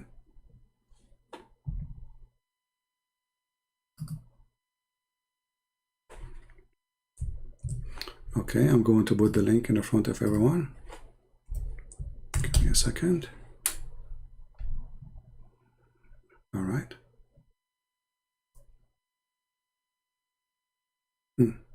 Okay, where it says what you just said, that she did take milk and put it in a cup. The hadith you gave me in front of you, it says suckle him. This is your website, correct? It says literally suckle him. Are you there? Hello? Call ended.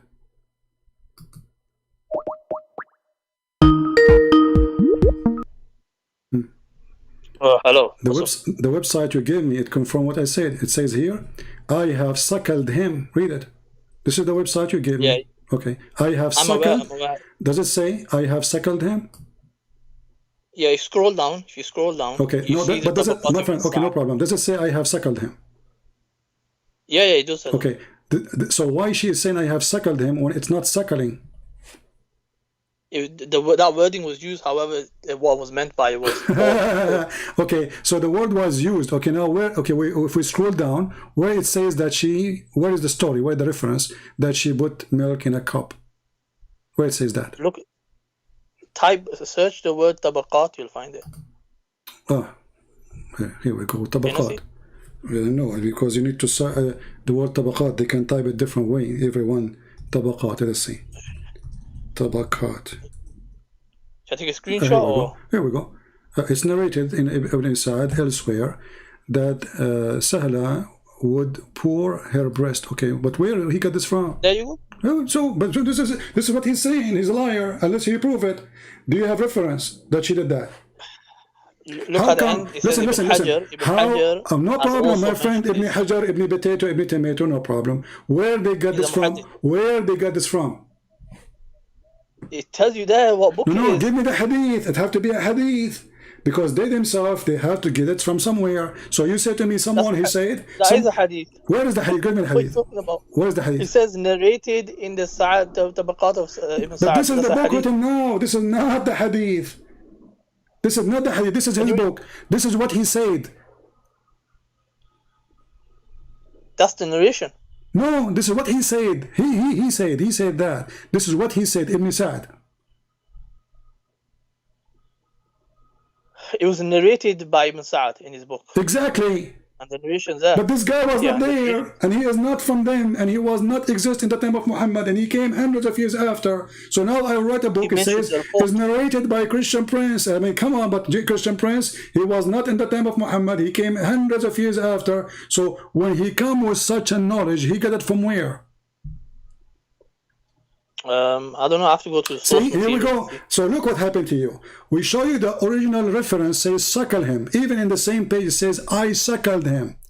And you don't want to accept the word suckling to be suckling because it's very embarrassing.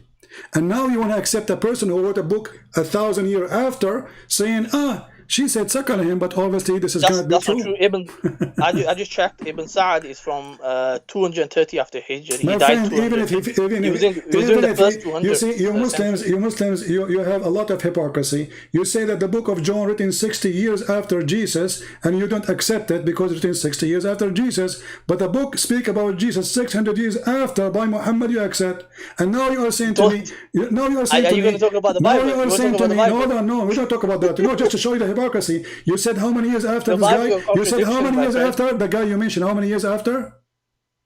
The Bible will contradict. No. How many years after he came? 100. He was born in 168 after. Okay, but isn't Al-Bukhari is after? Yeah, Bukhari. So how do you accept him?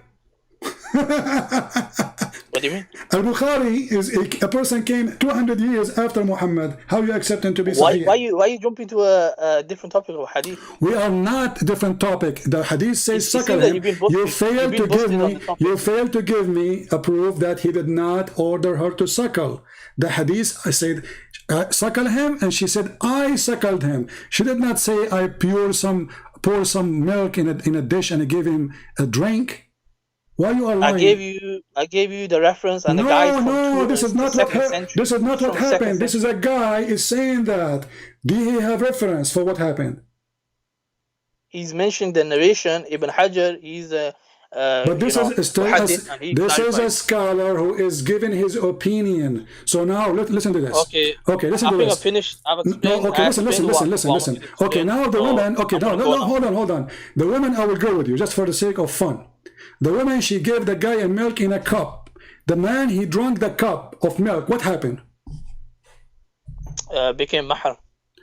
If I show you a fatwa, it says that you can marry a woman even if you suckle her milk, as long you are not doing that when you are a child. What you would do? So what? Okay, let me explain this. Do you want me to explain it or no? No. I want you to answer me. Is it true that this is one? Yeah, I am going to answer. I'm saying, are you going to give me time? Okay, go ahead.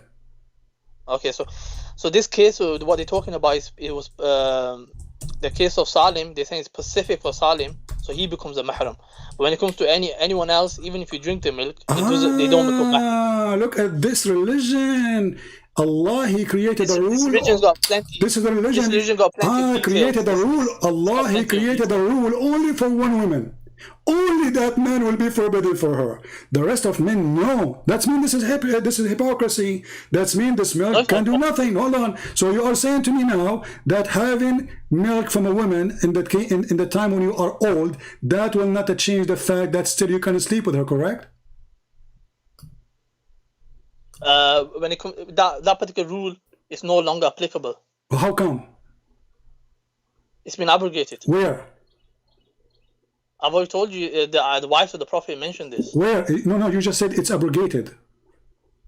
Did you hear what I said? No, you just said it's abrogated. Where?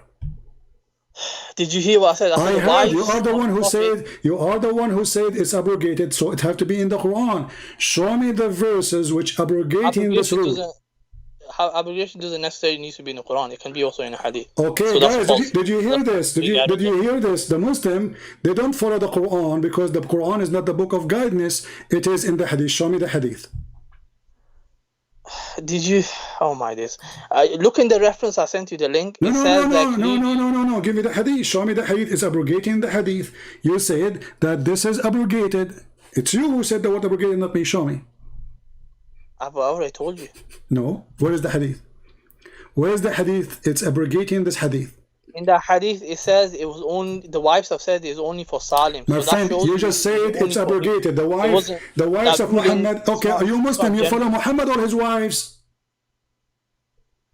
We follow the companions. So if there's a consensus on a matter, follow the companion. What the wives are companions. That's wonderful. So Aisha, she is one of the companions, and she is the most important companion. So how come you don't want Aisha no more? At the same time, my friend, you said to me it's abrogated, so it have to be abrogated by your prophet. Show me the hadith. It cannot be abrogated by the companion, correct? It have to be abrogated by. Okay, so I'm gonna go now. I've explained what I need to explain. Take care. Do you have the hadith where it's abrogated? Where is going? Guys, did he say abrogate and he hang up? It's abrogated. Okay, now we have a bigger problem. Because now we have to find the verse which is abrogating this. So we have hadith saying that those are verses sent down by Allah, not a hadith. Verses. And he is the one who says it's abrogated. And actually even the hadith here in front of us, it says it's abrogated. Where is the verses of abrogation? Read the funny Islamic statement. It says, these verses abrogated by recitation. And now it is 5. Okay, what is the verse for 5? And in order to say it's abrogated, that means it have to be not a hadith, because you cannot abrogate a hadith. Abrogation happened only the Quran. So Aisha practiced it. Aisha confirmed that those were verses. The rank of the hadith says Hasan, which means good. For them it's bad. Why? Because it's embarrassing. And look what he just said. Priceless. He said, this is a rule only given for that woman. Show me. Where your prophet said this is only for you. Since when Muhammad he say only this is for you? Show me. Isn't it Islam is for all mankind? Suddenly now there's a special book only for this woman? No. It's only for that woman. Yeah. And she did not suckle him. She gave milk. Okay, where? It says suckle him. And he hang up. Where do you go, my friend? Let me call you back. We just started.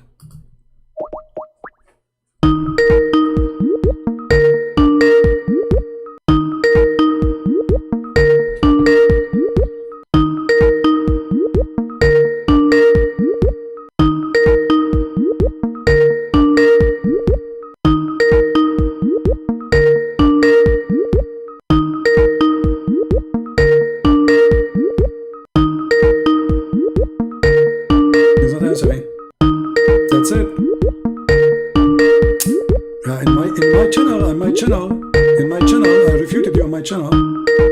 Yeah. Okay, will not answer. That's it, he's gone. Bye-bye. And by the way, he's welcome to... I think this is the same guy who brought me this sheikh from New York. Isn't this the same guy? You remember the sheikh from New York? Who made him falafel? I think this is the same guy who brought his sheikh to contact me. But look what happened now. Obviously, Muhammad is a crazy man.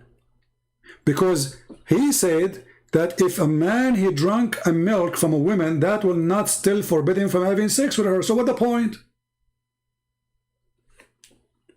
What the point then? Do you see the stupidity? He is the one who mentioned this, and actually I have the fatwa in front of me. Ultimate farm potato, get lost, you know, stupid kids.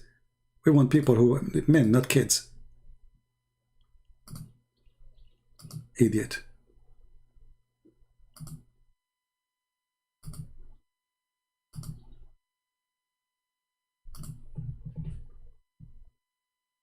Stupidity is amazing.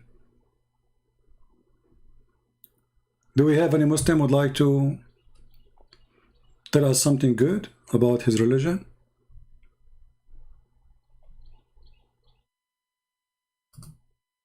As long that will not stop the man from being able to have sex with that woman. So what the point of this? Why he did that?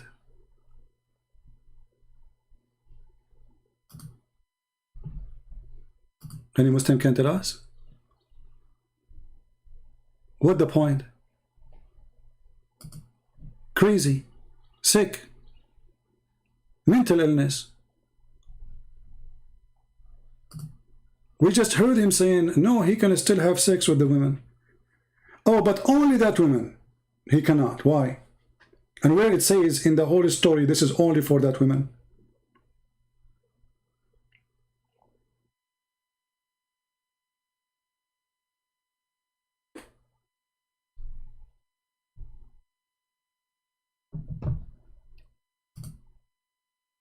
Actually, the answer of Muhammad about that a woman she have to suckle an adult man, proven to us again that Muhammad is making fun of his people. Because this is stupid. And because today they are ashamed of what their prophet taught, they don't want to accept it, so they say, oh, he did not mean suckle, but the hadith says suckle.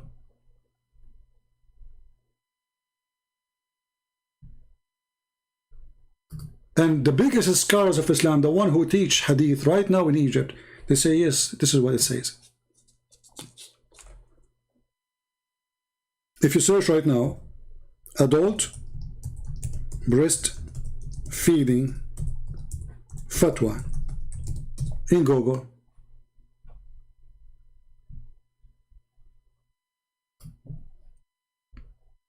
it's all over.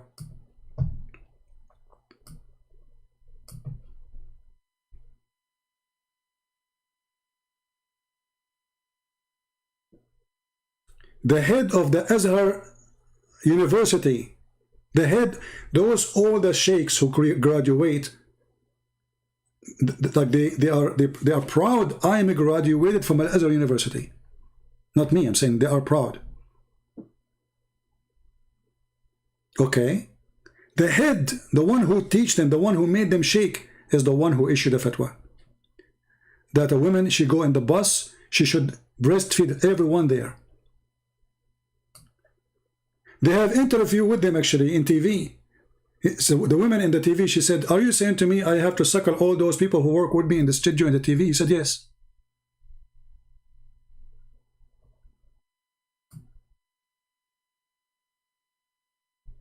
And all the story reference says that this woman who we are talking about, she is not a young woman. She is over the age to have children.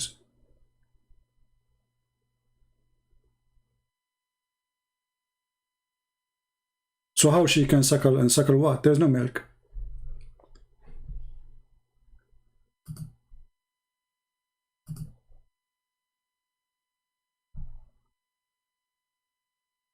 So Qasim, why you hang up, my friend? Why you did hang up? I don't understand. Where do you go? We did not finish.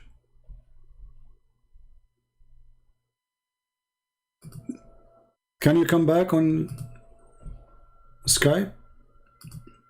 And I will not ask you a question. You know, you tell me something. You know, we will change the topic. We spoke about it enough. What about Muhammad Qasim? He called us again and show us a clear proof that Muhammad is a prophet. What do you think, guys?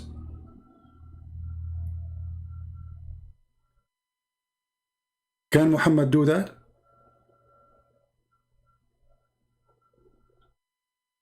when somebody says that he have a prophet,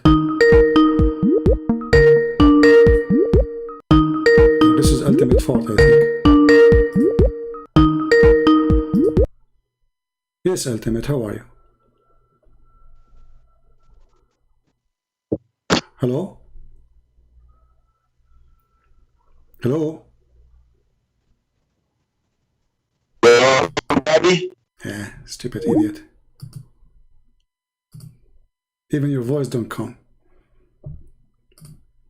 Let us see if Muhammad Qasim, he can give us any proof of his choice that Muhammad is a prophet. You see, we are giving him an ultimate freedom from ultimate boy from Nigeria to give us any reference of his choice.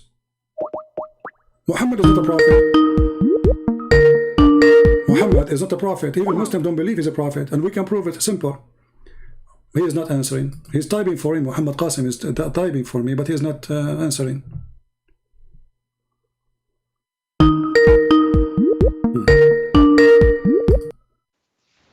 Hello? Hello, yes? Yes, my friend. Do you hear me? Yes, you're a Muslim? Yes. All right, what do you like to say to us? I was saying, I don't know if you heard me, if there's any proof that Muhammad is a prophet? First of all, who are you? Who are you? You are calling me and you're asking me who are you? No, I'm just... what do you want me to say? I want you to tell me how you believe Muhammad is a prophet. What makes you believe he's a prophet? Because I read the Quran and Okay.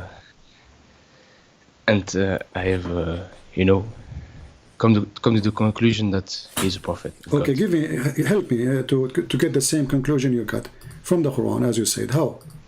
What is the conclusion? Or how you get the conclusion in the Quran? Because in the Quran, yes, you have a lot of narrations too, and for example, you have the people of Moses, the people of a lot of prophets, and the main message is reiterated over and over again. It is to worship the true God and to not obey the evil doers. Okay. And when I read the Quran, yes, I found this pattern and I concluded this is true. All right. So the Quran forbid you from doing evil? Yes. That's really strange, because what I know that the Quran order you to do evil. Yes. Where? Okay. Let me ask you: is having sex with the children is evil or not? It's evil. Okay. Did the Quran order you to have sex with the children? No. Okay. I think not. All right. Let us see if this is true or not. So if we go to the Quran right now, and I will give you the verses so you can read with me. All right. And this is verse number 4 in chapter 65. Okay, wait. Okay. This chapter talking about divorce. This is the chapter of divorce. Talking about divorcing children's. You're talking about Surah Nisa? Yes. No, chapter 60. no, sorry. Chapter 65, not Nisa. Chapter 65 at-Talaq. Divorce chapter, verse number 4. Okay. Wait. 64. Yes.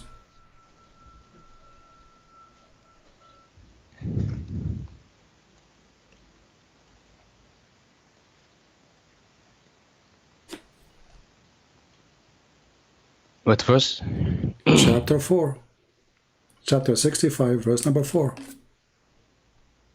Okay.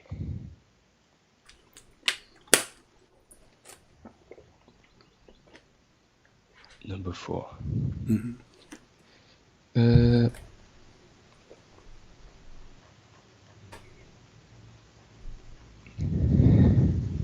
Yes, I have it. Okay. Is that about divorcing children's? No, I don't see such. Okay. Do you like who explained the Quran for you? The scholars, correct? No. Who explained it for you? If you read it logically, you don't need any explanation. Oh, okay. I like the word logically. So why you Muslims have tons of tafsir books then? If there's logically, Because Because no, look, in the first century of Islam, the Muslims, they were doing great. Did they not? They were winning. They were what? They were what? They were winning all over the Middle East, the battles against the Romans, the Persians. Okay. That's history. Okay. But later on, they failed and they got destroyed up until today. Okay. Isn't that true? Yeah. But how come? It is because in the first century of Islam, the Muslims were following the Quran logically. Great. But you know, the Persians, when they lost, they were not just waiting for the Muslims to do whatever they want. They had a plan, and their plan was to invent So my friend, literature. Okay, what you just said now, that the first generation of Islam, those are the good Muslim, correct? Yes. That's why you don't have any hadith. Okay, no problem. This is Ibn Abbas, the cousin of your prophet, and your prophet named him to be the scholar to explain the Quran. Look what he says. But those who have, hold on. He says those who have no administration because they are too young. Do you see it? That's a wrong explanation. But this is Ibn Abbas, and you are the one who told me that the first generation of Islam, they are the true Muslims. Who is Ibn Abbas? Who is this man? The cousin of your prophet, and your prophet named him to be how do you know that? Because this is what your Muslim says. This is the cousin. Yes, but when was this hadith written? How many years after the death of the prophet? Well, maybe a week after. I don't know. No, this it was 300 years. He lived. No, just 300 years. 300 years lived, after the death of the prophet. Okay, but all the hadith is collected hundreds of years after the prophet. So you accept? Yes. You don't accept any hadith? I don't accept any hadith. Okay, all right. So did you hear the hadith? It says that there's no there's no difference between the black and white hadith. I don't accept any hadith. You don't accept any hadith. Okay. So as long as you don't accept any hadith. Yes. Do you know Arabic? A little bit. So how you understand Islam then? But just by reading the Quran. By the way, when you say Islam, but you don't know Arabic. How you can read the Quran? Look. You don't need. Okay, look. The Quran says it is sent to all mankind: the Chinese, the Indians, everyone. Where it says that? Where it says that? Rahmatul lil alamin. It says it's all mankind. No, he's talking about Alameen is talking about genie and human, and the human are the Arab. Let us go to the Quran. You are the one who said that you accept only Quran, correct? Yes. All right. That's wonderful. So in the Quran it says Allah will not send a book or a messenger unless in the language and the tongue of the people. Does the Quran says that or no? Yes, and it did so. It sent to the Arabs, and the Arabs understand it. So how this is a book for all mankind if it says only I will send to people who speak the language? Because God knows that people will translate it to other people and spread the message. No, read carefully. It says here, we sent not a messenger except to teach in the language of his own people in order to make things clear for them. Okay, so the things will not be clear for you unless Allah He send you a book in your language from a prophet, or a prophet he is from your people. The Quran saying that and confirming He never sent anyone. This is in the time of Muhammad, including Muhammad. So how Muhammad can be a prophet for you when you are an Indonesian person? Are you from Indonesia? No. Where are you from, if you don't mind? I'm from Belgium. Belgium, okay. Yes. Where are you from originally? My parents from Morocco. Oh, okay. So, okay, Moroccan are not Arab. I didn't speak Arabic. So the Quran says... Yes, they do. No, they do speak the Arabic you speak today is not Arabic. Come on. It's a dialect. Yeah, come on. You know. But and Moroccan are not Arab. Moroccan are, they are not to do the Arab. The Arabic yes, you buy. Yes. Okay. Okay. So now the Quran confirm, and you are the one who said I accept only Quran, that we never send a book except in the tongue of the people and in the language of the people, and the prophet have to be from the people. So how Muhammad is a prophet for someone from Indonesia? Can you show me this verse, please? Chapter 14, verse number 4. It's on the screen. Chapter 14, okay. I will look at it. And even the Quran make it clear in order they might understand. Yes, because obviously God cannot send every language to, he has to choose one language. No, so that the people it says the can opposite. understand. No, my friend. It says the opposite. It says Allah will not send the messenger, and He did not send a messenger except to teach in the tongue and the language of the people, and you have to be from the people. So you're saying the opposite now. So in India, there's at least 400 languages. So in order for Allah to send Islam to Indian, He have to send 400 messengers, and each one of them have a book in their language. Just for India alone. Yes, that's a good point.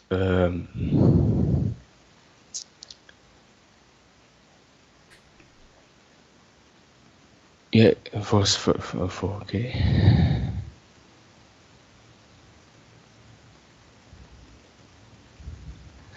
But in the verse it says that He might make plain.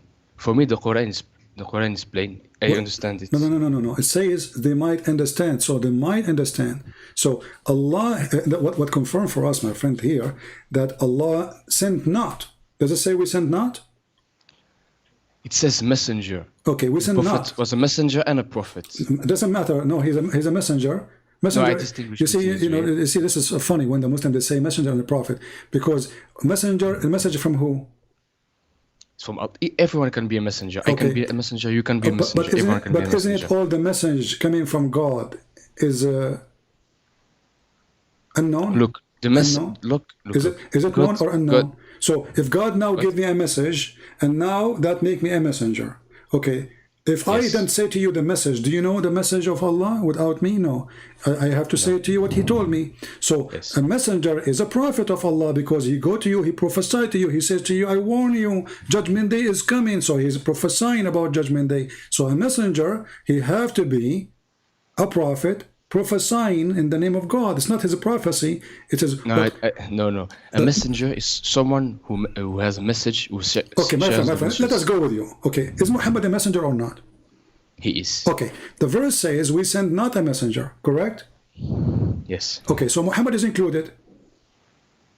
Muhammad is included, yes. Okay, so we send not a messenger, including Muhammad, except to teach in the language of his own people in order to make it clear for them. Yes. So he have to be from the people, and the book have to be in their language. So the Quran cannot be. No, not the book, It doesn't say the book. It says. It says a messenger in their tongue. It does not say a book in their tongue. Okay. What the message in which tongue? A messenger, it says. Okay, the message in which tongue? It can be every tongue. No, it says in the tongue of his own, in the tongue of his people. This verse it says every people. Okay, when Muhammad was teaching, did he teach Quran, or he was not using Quran? Look, just let me explain. Is the Quran is part of the teaching of Muhammad? No, it's teaching of God. Okay, and who is the one who gave you the Quran? Jibril, the angel. And Jibril gave it to who? He gave it to a man called Muhammad. Okay, and Muhammad gave it to you, correct? No, he don't. I never saw Muhammad give it to me. No, he's dead 400 years ago. Okay, but didn't he give to grandfather and then gave him to you? No. He had the message he shared with the people around him, and the people were Arabs. So Muhammad he shared the message with the people. What the message is? It was the Quran. Yes. Okay, so this is what the verse is saying.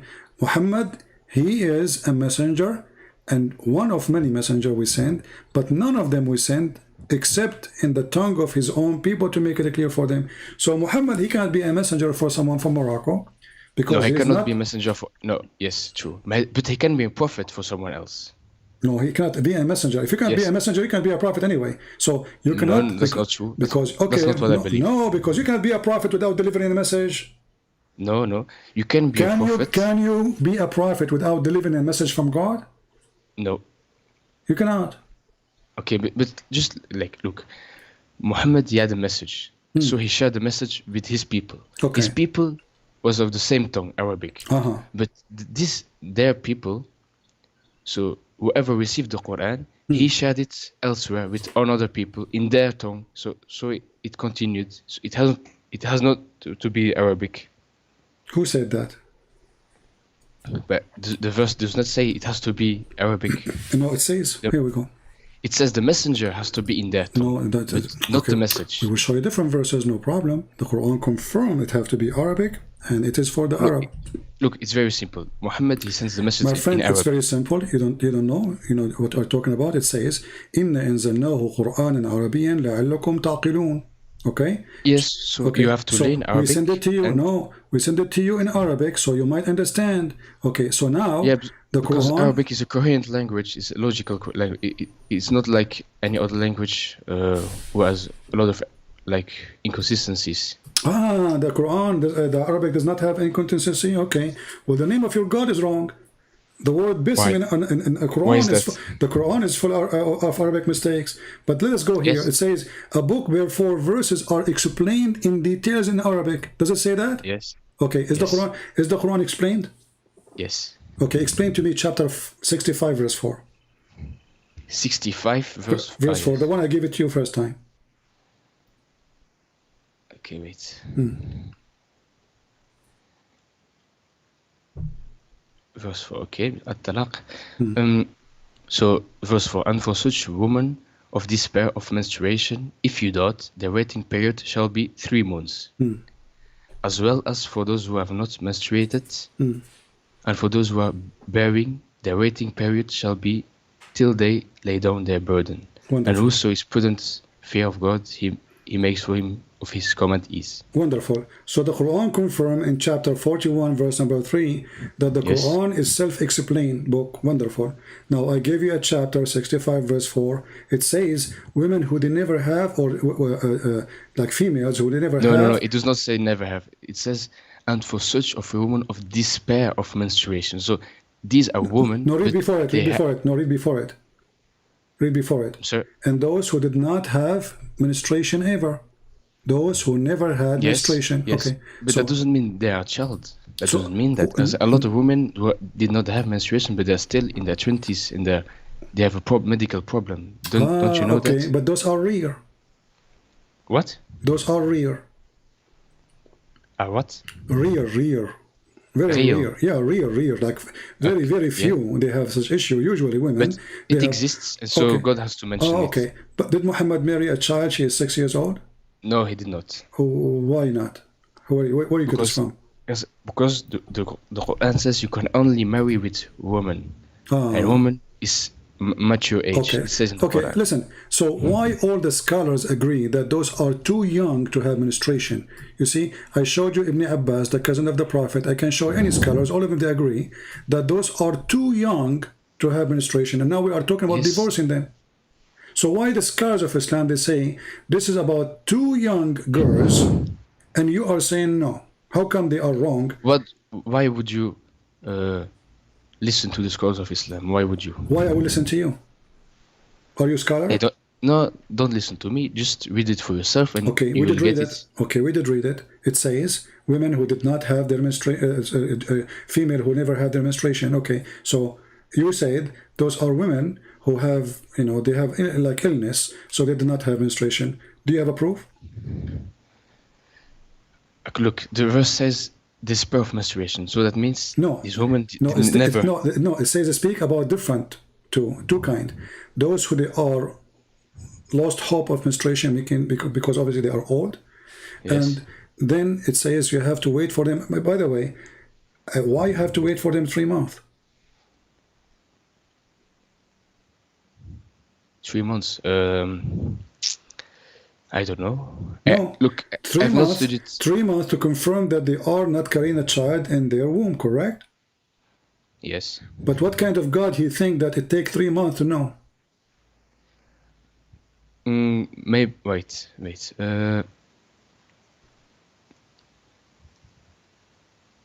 Well, I don't know why it's 3 months. Because it's wrong. I don't know. Because it's wrong. You do not need to wait 3 months to know. Why is it wrong? But yeah, who do you? The woman, she have her period. That's it. That means she is not carrying a child. That's it. You don't need to wait 3 months. 1 month, 2 months. That's it. 3 months. This guy, Muhammad, is stuck with number 3. So the verse here is speaking about having sex with the children and divorcing children. And the hadith confirmed that your prophet married 6-year-old girl. No, and this is I evil. don't. This is your interpretation. This is It's your not- reading of This it. is not my interpretation. No, this is Yes, your interpretation. yes, See, this is Ibn yes, Abbas. yes. This is Ibn Abbas, my friend. Yes. This is Ibn But- Abbas, and this is he is the cousin of Muhammad, and he is the one saying there's women because of their old age they don't have menstruation, and there's girls who they are too young. That's why they don't have menstruation. And now we are talking about what, divorcing them. So you marry them when they were 1 day old, because now divorcing them, we're talking about divorcing them, and yet even in the time of divorce still they don't have menstruation. Look, I don't agree with the interpretation of Ibn Abbas. I don't agree with it. Okay, let us forget about this. Can you give me something in the Quran will make me Muslim? So something in the Quran that Make me Muslim. Like, let us say you saw me in Belgium and you are a Moroccan person, you want to convert me to Islam. How you can convert me to Islam? Help me. What you will say to me? Do you promise me virgin, like I will have a lot of sex in heaven? no. Why no? Why no? I'm sorry. Can you repeat? If I met you in Belgium and I am a Christian and you want to convert me, are you going to come to me and say... I don't want to convert. No problem. We are just have a conversation, my friend. No problem. So, are you going to promise me women with big boobs to convert to Islam? I'm going to promise you eternal peace. Why you will not promise me boobs? But Why you don't the promise eternal- me? Why you don't promise me? Why you don't say to me, convert to Islam and get women with big boobs? Why? What's wrong? that's not wrong. I can say that. Okay. Okay. You can. So, did your God promise you women with big boobs if you convert to Islam? Yes. Is that good? Is there anything wrong with women? No, nothing wrong with the women, but there's So why? something- Why? but there's, Okay. What's your point? Actually, where it says there's women, do you see the word women in the verse? It says kawaibun atrab. There's no women. It says big boobs. There's no women. Obviously. What is the women? Where is the word What women? verse you talking about? Surah Rahman or what? Chapter of An-Naba, chapter 78, verse number 33. 78. In the translation, they put the word women, but in Arabic, there's no women. So now, why does God, he promised me, if I believe in him, he will give me big boobs? What is the connection between Allah? Let me read the verse first. Yeah. 78 you said, huh? Yeah. Verse number 33. 33. Okay. Well-matched maidens with swelling breasts. Their breast is swelling? I don't know what swelling means. Swelling is mean like you hit something with the hammer, or like you close the door of the van on your finger, it will swell. You know, it will become big.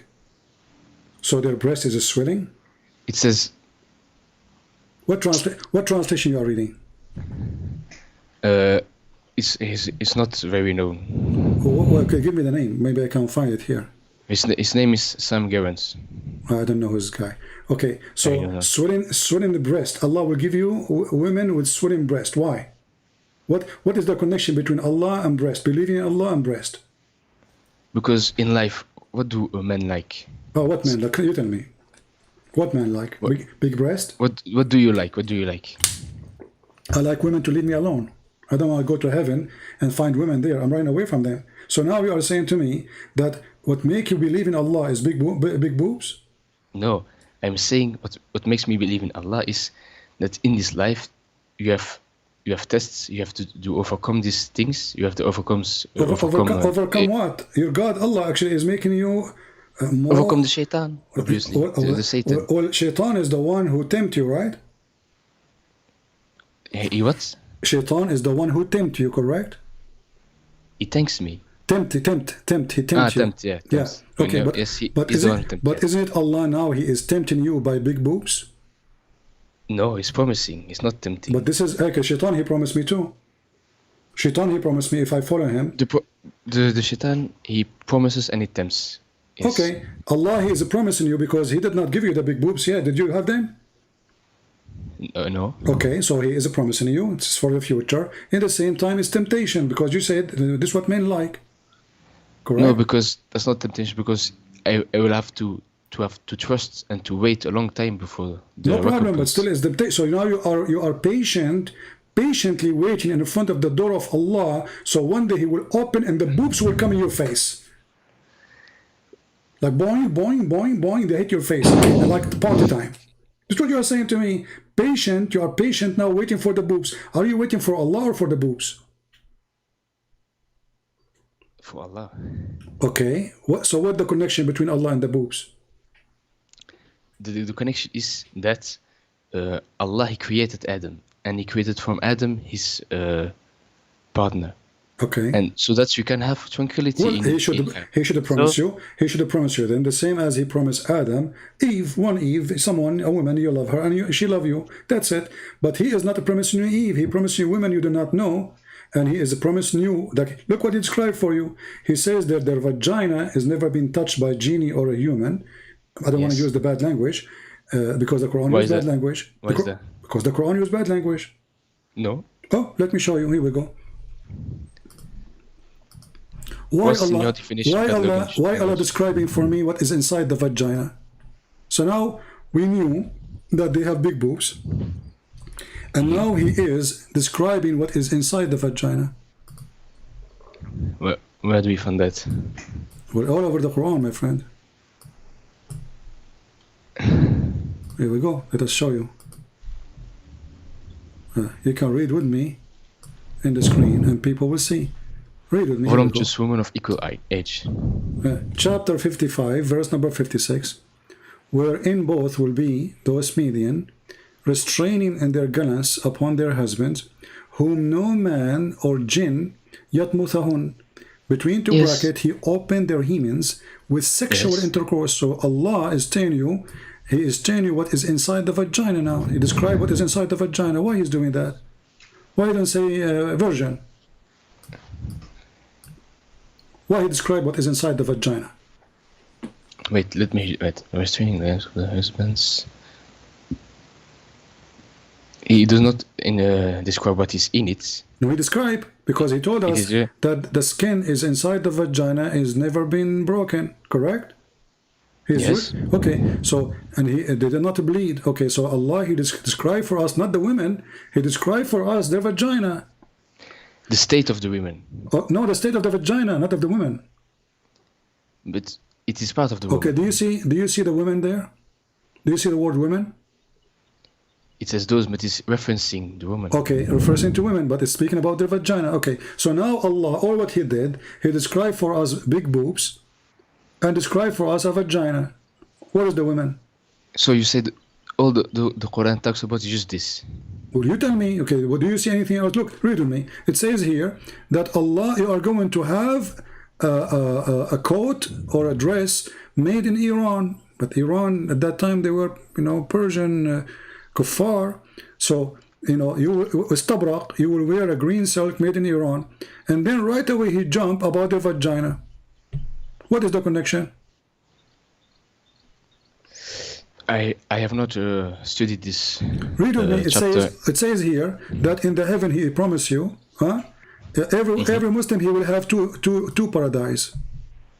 Two paradise. Why two paradise? What you would do with two paradise? You prefer to have two gardens instead of one. You have two paradise. Why two? Because two is better than one. Okay. Why about? But then that's mean three better than two. Yes, but maybe it symbolizes something else. I don't know exactly. Yeah, in the hadith it says one is made from silver and one is made from gold.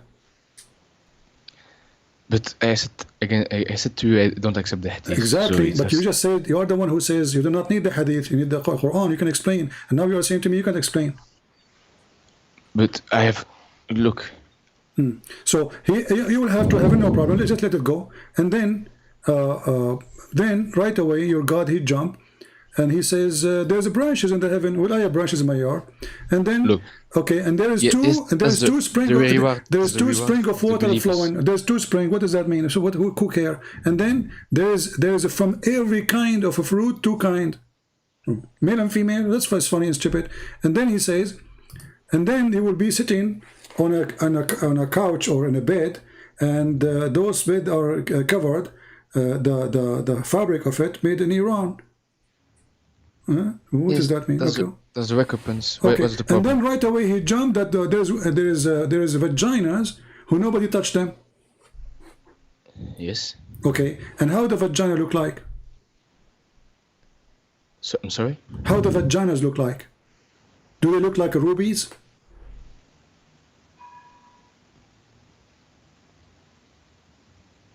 Look, the Quran just says if you behave. My friend, the vagina, forget about this. I'm asking you now. Does the Quran describe the vagina how they look like? That they look like rubies and coral? Yes. Okay. Why you need a vagina look like ruby and coral? I'm sorry, why? Why what? You know, a vagina look like ruby. I mean, what does that mean? Because it's precious. Okay, so now all the women is made of ruby and her vagina is made of ruby and she is made from coral. Is she made from coral or like coral? It's whatever you want. You are in the paradise, you decide what you want. Oh, you can redesign it. I feel, okay, whatever you want. That's wonderful. Okay, so now, why does God is making us talking about food, dress? It says they are not rubies. They are like. Okay, rubies, they are like. Are you saying Allah is lying? Are you saying lying? They are like it's rubies. Like you say. It's like you say. My son is like something very like a core ruby. It's like your son is precious. It just mean that. Okay, they are like rubies. But is ruby? Yes. How women they can be like? It's a metaphor. It's a metaphor. Exactly, it's a metaphor. But he's describing us. Is the women metaphor or they are real? The women what? Are they metaphor? The women or real? They are real. Okay, so what is the metaphor of a vagina which look like ruby? It means that it is like a ruby. It's precious. It's a precious vagina? Yes. Wonderful. You know, I'm converting, by the way, because now we heard that there's a God. He will give us women, they are like rubies and their vagina look like rubies. And this is my dream. You know, I was afraid that women vagina, they are not like rubies or coral, but now Allah, He convinced me, yeah. So this is what will make me become a Muslim? Okay, no. What if I don't become a Muslim? What Allah will do to me? But you don't even know what Muslim means. What does Muslim mean? You tell me. Go ahead. Muslim means someone who submits. Where it says that? Where you learn this? It says min al-Muslimin. It says that what Muslim. It comes from the root word salam. Islam. It means submission. No, my friend. Salam is the opposite. Salam mean, you know, peace. Islam mean to surrender. Yes. Okay, so it's to surrender to God. Exactly. Don't you want to surrender to God? So you surrender in war. You don't surrender in peace. So you surrender. You don't. You see, the Muslims, they lie to us, or maybe by mistake, or maybe because of their ignorance. They say that the word Islam mean submission, but the Quran confirmed that the word Islam mean to surrender. Like as an example, in chapter 48, verse number 11, and chapter 48, verse number 16, confirm to us that either you surrender to Allah or we will kill you. Right?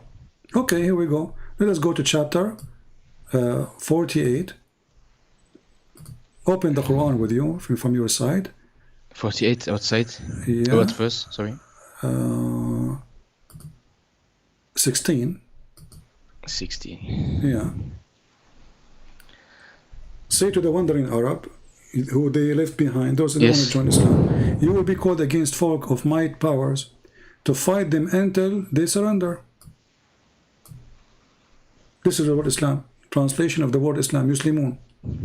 So you fight and then they surrender. Then those people, they surrender to Islam. What happened to them? Do you remember what happened to them? They will get fight. No. Those who surrender to Islam, they became Muslim, right? Yes. Okay. Is the one who is a Muslim is a believer or not a believer? He's a believer. The Quran says no. The Quran wait. No. The Quran someone who submits, he can submit to anything. He doesn't have to be a believer. No. Somebody he surrendered to Allah. Is he a believer or not? Not necessarily. So how you submit to Allah or you surrender to Allah and you are not a believer? How that happen? Belief is expressed by saying I believe in God. Okay. It's simple. So if the Arab they say I believe in Allah, is that making a believer or not? Yes. Okay, the Quran didn't agree with you. In chapter 49, verse number 14 says, the wandering Arab, the Bedouin, they say we believe. They believe what? In Islam. They said that to Muhammad. We said the Shahada. Muhammad said to them, you believe not, but rather you say we are Muslims. So we surrender. So Muhammad saying to them, don't say we believe, say we surrender. What verse is that? Chapter 49, verse number 14.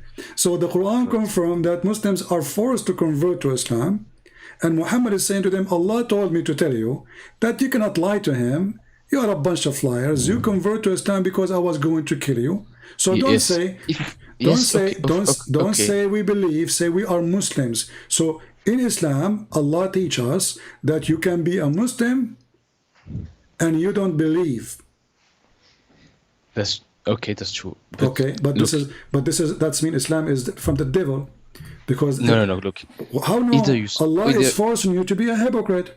Allah is forcing you. Allah is forcing you to say either you submit to God or you submit to the Satan. They submit to God. They submit already, but they don't believe because Muhammad he forced them by the sword. So look what happened. Allah is saying to them, not Muhammad. You say we believe. Don't say we believe. Say we are Muslims. So the Quran teaches that a Muslim is someone who don't believe. A Muslim is someone who say I'm a Muslim. Do you see it? Believing is not required in Islam. It is required. Read the verse in front of you. You say you believe, but you believe not. Rather say. So Allah advising them what to say. Say we surrender. We are Muslims. No, the Arabs, they say we believe. Okay, exactly. But Allah, God knows in their hearts that they have not believed. Exactly. So what Allah said to them, don't say that. Don't say we believe. Say we are Muslims. So Allah is correcting them, saying, don't say we believe. Say we are Muslims. Yes, because they have not. Faith has not entered their heart. Exactly. So a Muslim is somebody his faith did not enter his heart. Yeah, you got me. But how in the world this is religion? So this God is teaching us to be hypocrite. He don't care if we believe or not. He's just saying, say we Muslim, but we don't believe in you. Just say we are Muslim. Don't care. Yeah, you just said that. You agreed with me. You just said you got me. You believe not, but rather say. He is teaching them what to say. Don't say we believe. You don't believe. Believe did not enter your heart. But you should say we are Muslims. Yes, because you either submit to the true authority or to the false authority. My friend, they did. Allah telling them what to say now. They did already. They are not Shahada. So they say we believe. He said, no, don't say we believe. We don't believe. Say we are Muslims. No, it doesn't say you are Muslim. Say it says here we go. No. You see, you are reading translation, my friend. Let me read for you in Arabic. I'm sure if you do not know Arabic, you speak a little bit Arabic, right? Okay. It says, here we go. Okay. قل لم تؤمنوا ولكن قولوا أسلمنا. Do you see it? Yeah. Okay. Yes, أسلمنا. أسلمنا. So say we are Muslims. Correct? Yes. Okay. So he's saying to them, don't say you don't believe, huh? But you should say we are Muslims. So how in the world, what kind of religion says you are not a believer, but you should say we are Muslims? Jesus will not accept that. Jesus, he warned us from hypocrite. He said, not everyone says to me, Lord, Lord, God, God will enter the kingdom of my Father, but the one who will do his will. Muhammad saying the opposite. Muhammad saying, you can be. But if you obey God and his messenger, how you can obey God? Okay, hold on. So you are saying to me, you obey Muhammad, you are a Muslim, even if you don't believe in Muhammad. What kind of religion this religion is? No. If you obey God and his messenger, the next verse you say the believers are but those who believe in God and his messenger. No, it doesn't say that. He says, yes, no, he says you believe not. Here we read with me carefully. He says, and you believe not, and faith did not even enter heart. Yet, no, I'm talking about listen. 15, He's talking. The next verse. He's talking to the same people. Yet, if you obey Allah and his messenger, you will not withhold from like from your deed. So Allah promising them, even if you don't believe in me, even your heart never have faith, you just obey Muhammad. No, look. It's like, do you believe in your government? They don't believe in the government. They just, a verse says... But you submit to the government. You have to pay your taxes. No, but you don't believe in it. No, listen. So you are saying to me your prophet is a government and the Muslim don't believe in this government. I'm saying... So that's mean Muhammad is a fraud. Muslims, those Muslims, they believe Muhammad is a fraud, is a scam. They refuse to believe in him. Muhammad, he said to them, Allah told me, as long you obey me, it's okay. The verse says that in front of you. But obeying the messenger means obeying God. No problem. But they don't believe in this God and they don't believe in this messenger. So they don't have to, guys. Did you hear it? They don't have to. So a good Muslim is the one who don't have to believe in Allah. He don't have to believe in that God, but he obey God. That's it. Okay, it's good. No problem. Don't jump to conclusion too You fast, are the one who said that. You said you don't have to. But you have not let me speak. Always you. No, you are talking from like now we are complaining. We are talking for the last hour, me and you, and we didn't change the way we talk, and now you are complaining because you're in the corner. So in life, you either submit to the evil or to the good. Okay, okay. So now those people, they did not submit to Allah. Did they submit to or not? They did submit. They did. Okay, but they don't believe in Allah, correct? They don't have to. Okay, so they did not submit then. You can't know what you see, submit, the word submit. You can't know what he believes. Submit is something you do willingly. Submit is I submit. Yes. Okay, but now you are saying to me, they don't believe, that's me, they did not submit. Muhammad, he forced them by the sword, says convert or I will kill you. No, look, it's like today in the government. You either submit to the government or you get in jail, but you don't necessarily believe in the government. Okay, you know, we covered this topic. Let me ask you, what is your education?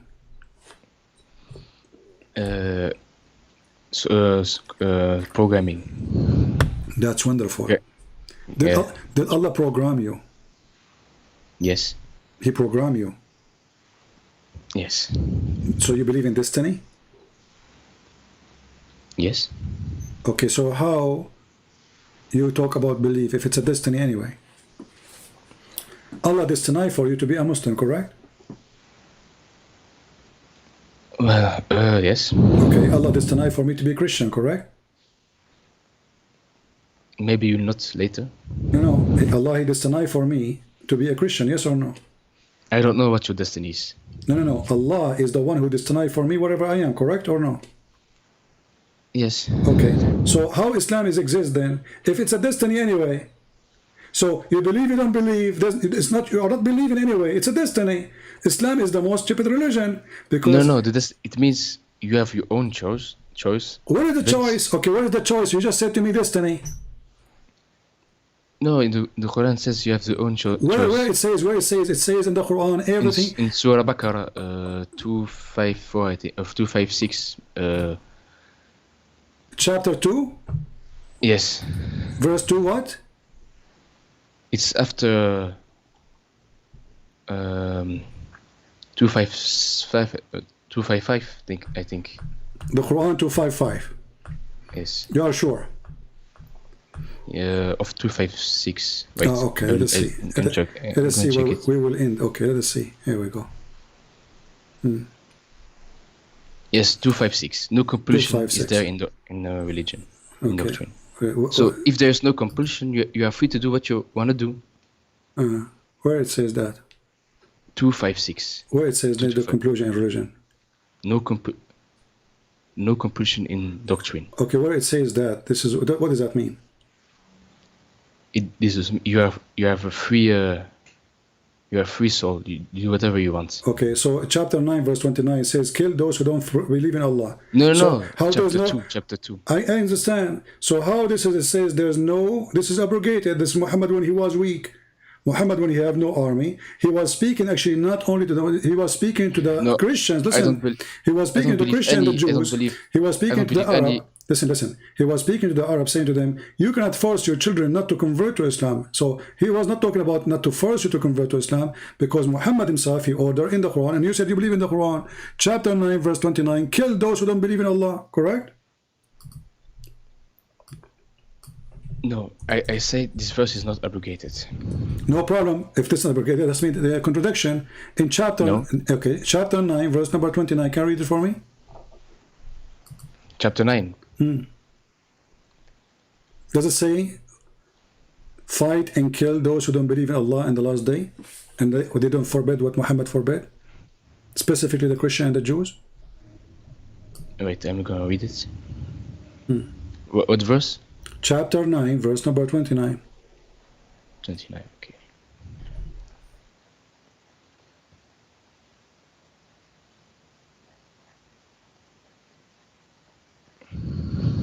Okay. Read it for us. Go ahead. So, or you heed a warning. If you be in prudent fear of God, He will make for you a division, and remove from you your evil, and forgive you. And God is one possessing tremendous of bounty. What are you reading? No, it's chapter 8. Sorry. 29. You said. Chapter 9, verse 29. Yes. Fight those who believe not in God or the last day.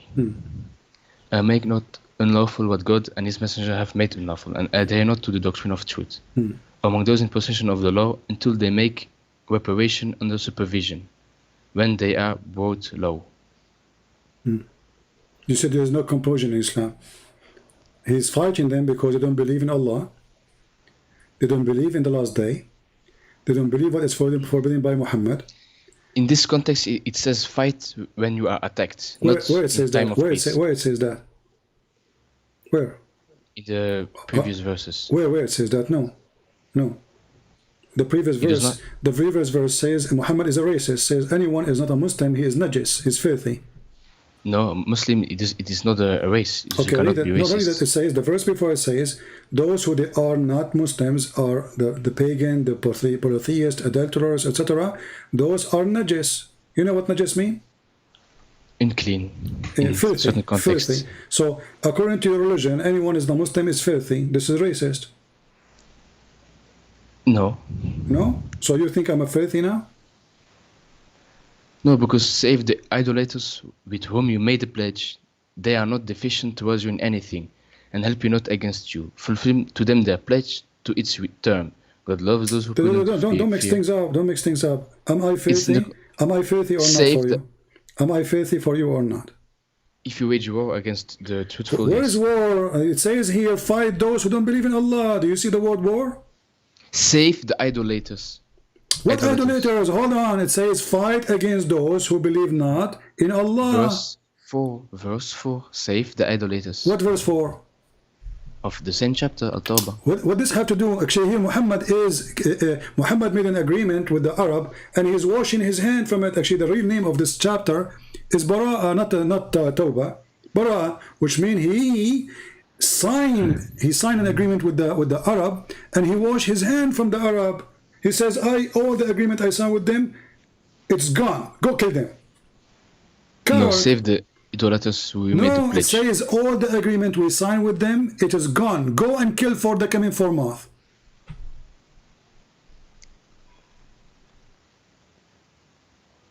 Yes, fulfilled. Okay. Secondly, your prophet, he did not have any agreement with the Christians. So why in chapter 9, verse number 29, saying kill the Christians? What the Christians did? The answer is very simple. In verse number 28 it says, because now he killed the Arab, he took over the Kaaba, and he forbid them from coming. He says, if you are afraid that you will be poor, you will suffer from poverty, don't worry. Attack the Christian and the Jews and take their money. Read it. Right away, the verse after it.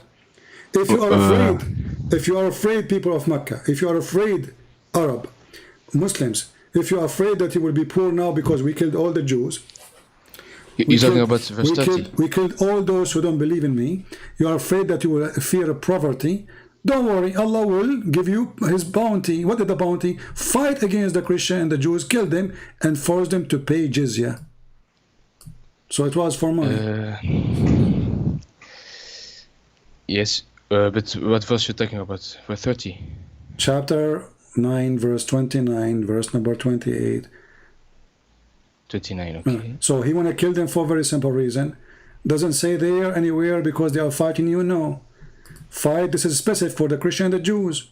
Fight those against those who don't believe in Allah. Doesn't matter who. Jizya. Jizya does not mean what you think it is. What does it mean? The verse, it says, until they make reparation under supervision when they are brought low. Law. That's my law. Okay, does it say you have to bring them law? Low. Okay. Means lower. Law, like under your shoes. Yes. Okay, so jizya mean to humiliate the Christians, to put them under your shoes. No, it means metaphorically that they Not have metaphorically, to be. you are going in war and you are killing them just metaphorically now. You are taking their country, they are taking their money, you are taking their women, and now you are saying to me metaphorically, and it says you have to bring them low. And I say to you, it's mean put them under your shoes. You said yes. This metaphorically now? Wait. Let me just process the verse. Metaphorically.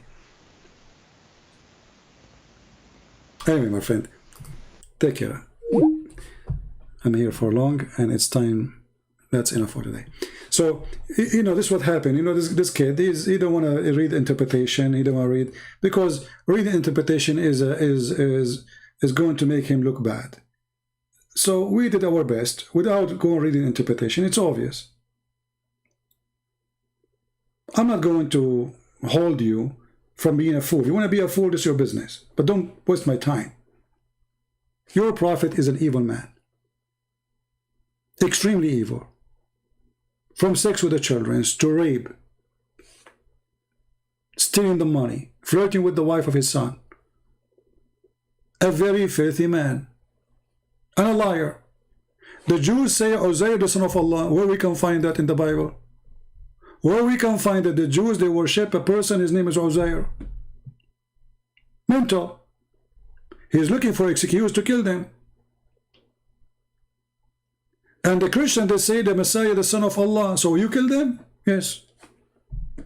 And then he said to you, go to chapter 2, verse number 256, says, there's no conclusion in Islam. That is a joke. That is a verse Muhammad, he said the opposite way. You cannot force your children not to convert to Islam, not the opposite, because Muhammad said, go and kill them. And Muhammad, he made it clear. This is why he don't want the hadith. You see, when the Muslims, they say, I accept only the Quran, that's because they are ashamed of their prophet. It's a clear sign of being ashamed. Muhammad, he said, I've been victorious by terror. He's proud about it. The first terrorist is Muhammad, not ISIS. You see it? All of this is Sahih. He's a terrorist.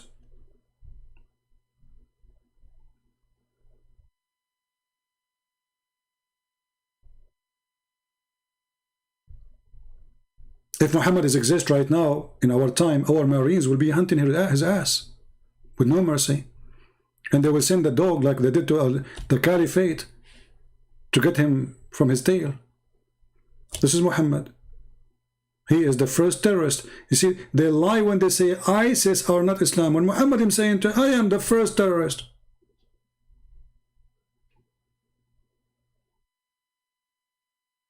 All those are authentic.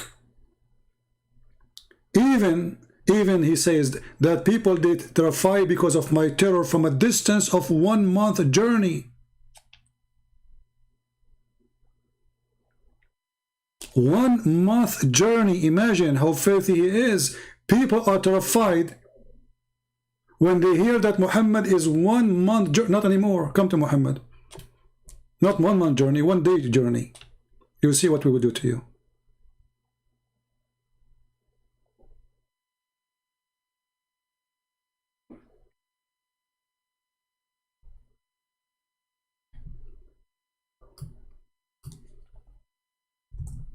Muhammad, he says, I've been ordered to kill all mankind. The Muslim Abdul, he's smart, he says, oh, it says to fight all mankind, not to kill. To fight, to kill them. I've been ordered to kill all mankind until they say I'm a prophet. All mankind. People who fought him, don't fought him, doesn't matter. That's why ISIS are going all over. And he put conditions. Not only you have to say Shahada, you have to pray. Not only you have to pray, you have to pay him. Not only you have to pay him, you have to eat as he eat. Not only you have to eat as he eat, you have even to say what he say. And then, and only then, their blood is safe from the filthy Muhammad. Criminal.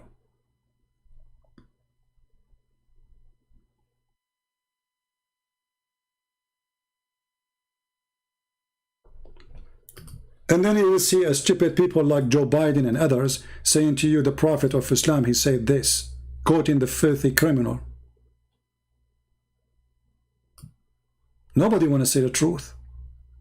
These days, the more hypocrite you are, the more lovely you are. The second you quote what Muhammad said, you will say you are spreading hate. I'm quoting what Muhammad said, or you are spreading hate. So you agree that Muhammad is the prophet of hate, yes. But they don't dare to say it.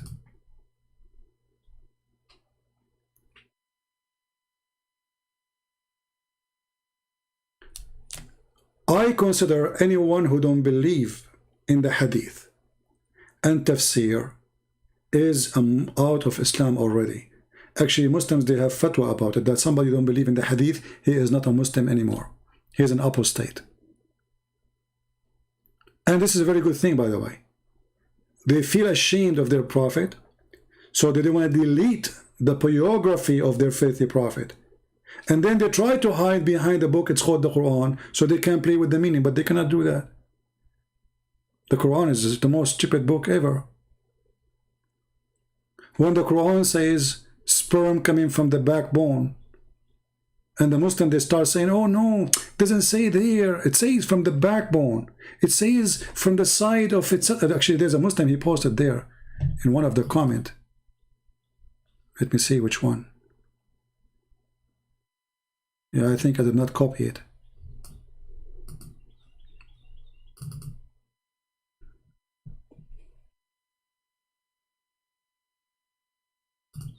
Very stupid religion. We can demolish Islam very easy. You believe in the Quran, you don't believe in the Quran, you believe in the Hadith or not, who care? We have tons of evidence that Muhammad is a fraud. All cult leaders, they share one thing. They want your money and they want your wife panty. All of them. And Muhammad is no exception.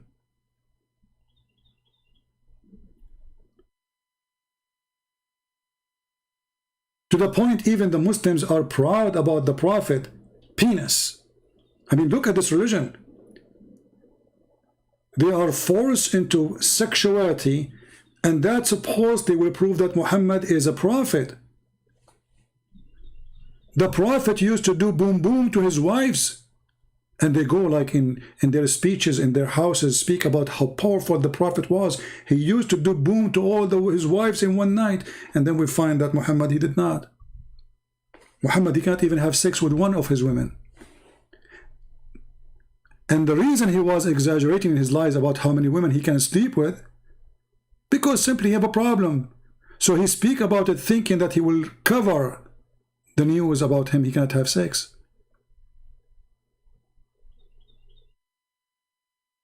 This is Muhammad exposed by his wife, the sexual Muhammad. The Prophet continued for such and such a period, imagining that he had boom boom, between two brackets, had sexual intercourse with his wives. In fact, he did not. Even this one have no witnesses. Even the sex of Muhammad, not only he saw an angel, nobody saw him. He received Quran, nobody saw him. The wife did not see him. The wife did not, she did not even hear the angel talking to him. There's no witnesses of anything. But even sex have no witnesses? Yes, there's no witnesses. Muhammad never had sex. And they excuse that Muhammad under black magic, we laugh. What black magic? A Jewish guy, he controlled the penis of the Prophet? I mean, aren't you ashamed even to say it? That somebody took some hair from the private part of Muhammad and he made magic over him? So his penis is not functioning? And what kind of God he could not protect his prophet from black magic? And why all those things happen to Muhammad only?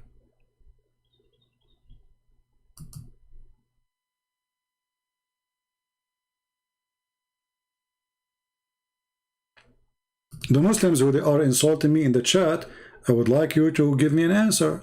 Like Ibn Hayyan, why you don't call me Ibn Hayyan so we can laugh? Can you tell me how the Prophet was not protected by Allah and he was imagining things? When your Prophet, he was imagining himself having sex, and he was doing sex obviously, but with something else, not with the wives. Can you explain to us what happened? You can call me names, who cares? I'm nobody, I'm not a prophet. You can say whatever you want about me, who cares? I'm no one.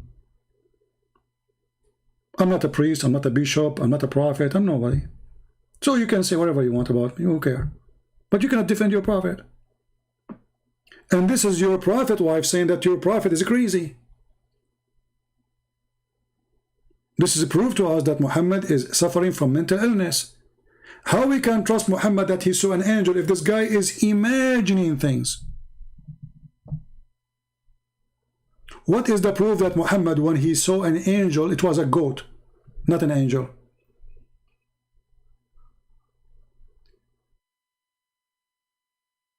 Huh?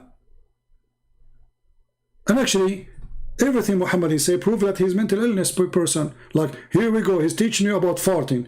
If you pray and you fart, don't leave the prayer until you hear it and smell it. So until everybody is screwed around you? Is that the teaching of God? The farting prophet, he's expert. When you say Allahu Akbar, shaitan start farting, here we go.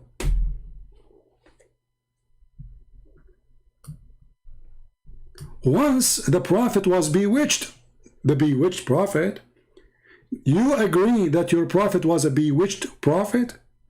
So how we will follow a man he is bewitched?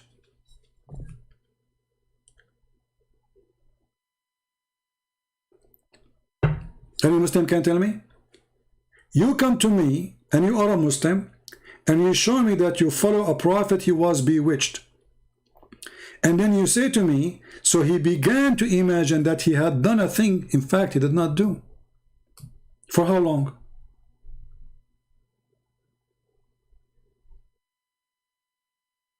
Refute Fulham theist video on Aisha age. If you have guts, my friend, I do not need to. Here we go. I can refute him in 2 seconds. Here we go. This is your stupid book. Refute, guys. Refute. Can you refute Aisha age? Yeah. You're trying to say your name here so you can be famous. This is the same guy who make a video. Come in here because nobody go to see his video. Yeah. I do not need to refute him. Aisha, she will give him a finger. In his nose for sure. Is that Aisha saying that I was 6 years old? So how you can refute that, stupid idiot? I do not need to refute anyone. Because when you make a video saying, no, that's not true, you are saying Aisha is a liar. Refute if you have guts. Look who's talking about guts. Do your prophet have a guts? Do I need to refute that Aisha was 6 years old? I do not. No, Aisha saying that. Is Aisha a liar? Refute if you have guts. Aisha saying that. Refute if you have guts. Stupid. Mental illness. It's not me who said that. It's your prophet wife. Refute if you can. Idiot. It's not me who's saying that. Aisha said that. I challenge you, refute that. Stupid idiot. It's not me who's saying that. It is Aisha saying that. And it's all over your books. It's Sahih. Look how Sahih it is. Sahih. Sahih. Refute if you can do that. Stupid. Refute. Idiot. You're not going to refute me. You have to refute Aisha. And look like the one who slept with Muhammad himself. She do not know her age. A guy who come of 1,400 years after, he will refute Aisha. He will correct her. Aisha is stupid. You did not have sex with the Prophet at the age. Come here, Aisha. Come here. No, here. Sit in my... Yeah, here. Okay. Aisha, listen.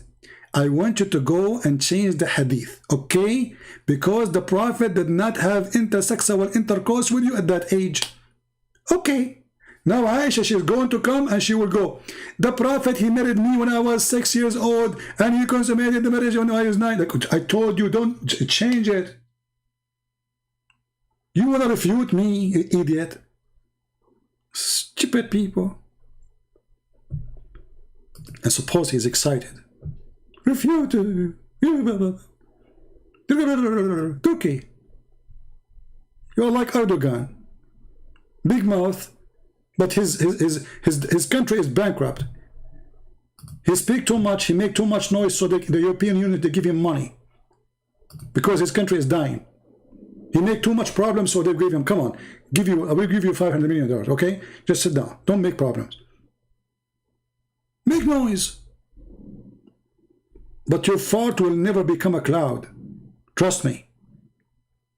The follower of the Prophet of farting. The only one who made a connection between farting and his God is Muhammad.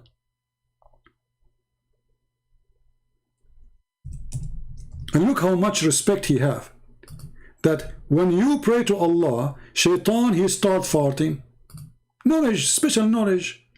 Muhammad, he went to the college and he took a course in farting. Long course, big course. He read like thousands of books. If you go and search in the books of hadith about the word farting, you will go crazy. This prophet, he have a specialty, farting. Abu Hurairah reported, the messenger of Allah saying, when Satan, he heard the call to the prayer, he turned his back and break wind. Like what? Look at this guy. Stop bringing things out of context.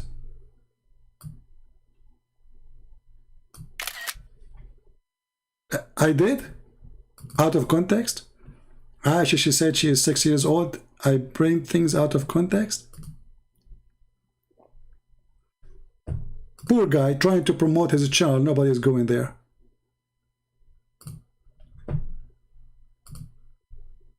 If you want really Muslim to subscribe to your channel, just put somebody dancers. You will see your review will go crazy.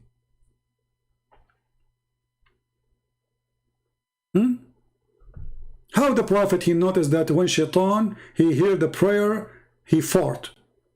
And why Shaitan he fought? And how he can fart? And how come we cannot hear it? And how come we don't sweat it or smell it?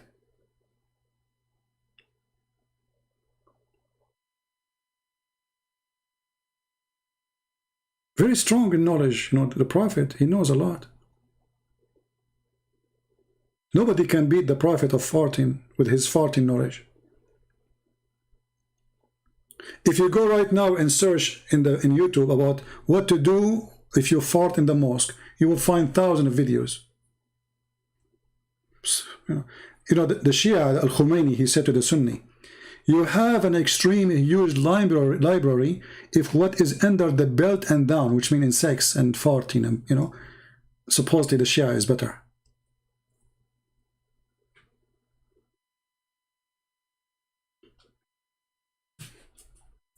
Do you remember the guy who was teaching the Muslims about farting, about what Shaitan he do to you when you go to the bathroom? How the Prophet he knew those things unless he is true prophet? And the funny, the Muslim, they have tons of videos about science in the Quran. Science. A true story. The Quran is full of science.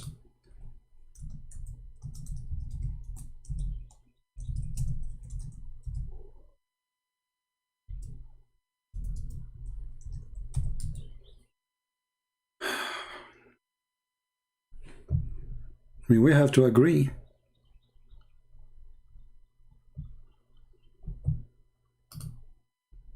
Hadith of Tirmidhi says, yeah, when you give the adhan, the shaitan, he not only runs, but the hadith says, lahu durat. You know what durat is? Durat is... That's too much knowledge, my friend. He runs, and as he's running, yeah, his fart comes out.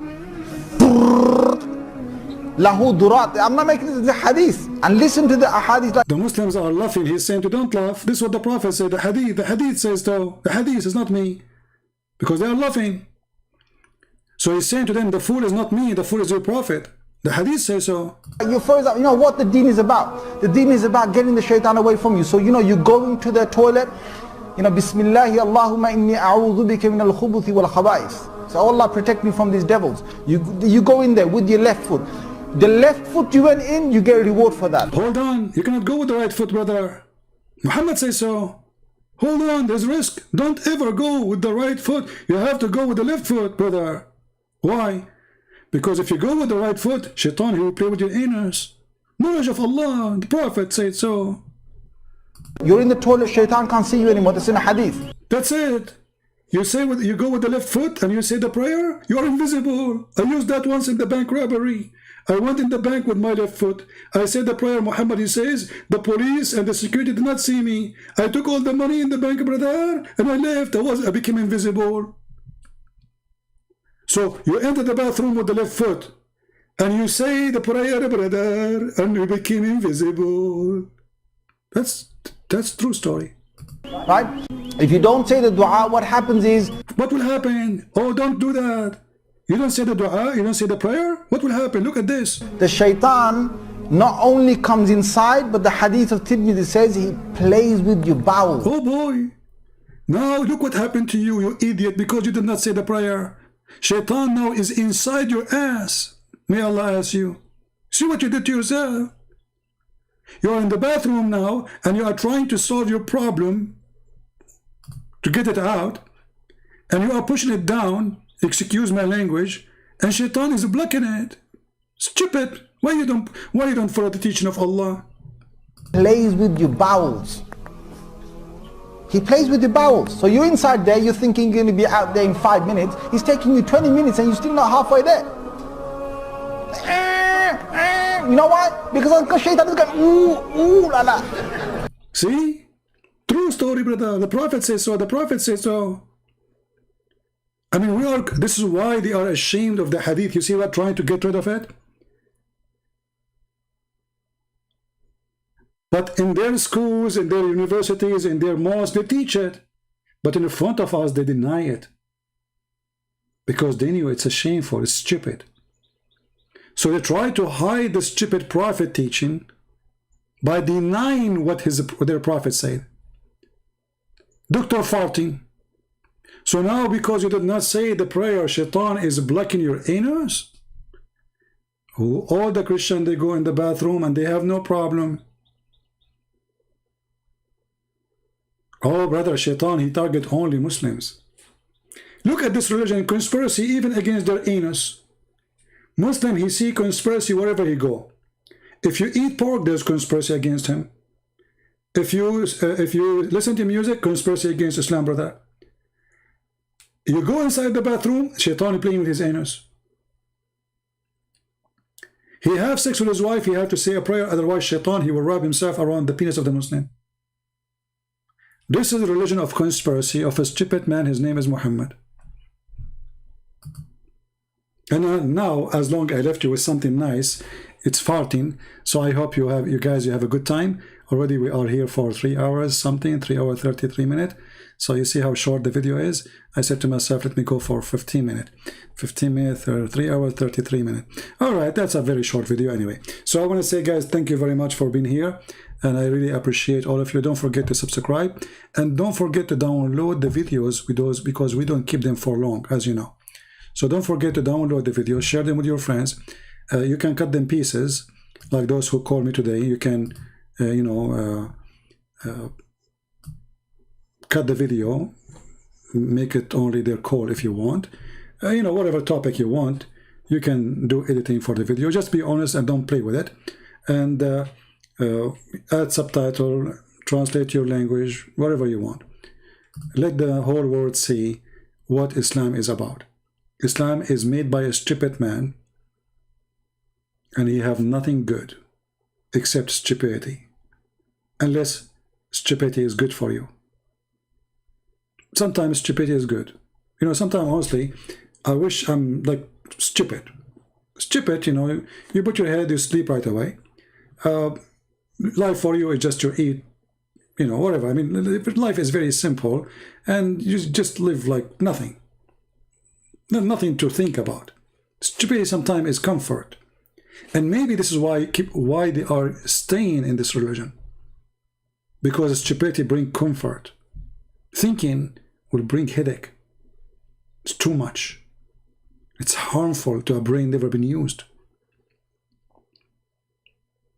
How you can make a brain work again after years of rust? It's not easy. But my friend, we are here with the help of the Lord, and He will take your rust away. All those Muslims we speak to them today, including the idiot one, we hate none of you. We are here to help you. We are not against you. We are against stupidity. None of us is against the Muslims. We are against Islam because Islam is a stupid religion, dangerous religion. Islam is anti-human, anti-security, anti-health. I mean, imagine a religion promotes drinking piss of the camel. Suddenly, drinking wine is a sin and drinking piss is a blessing from Allah. Everything is awkward in this cult.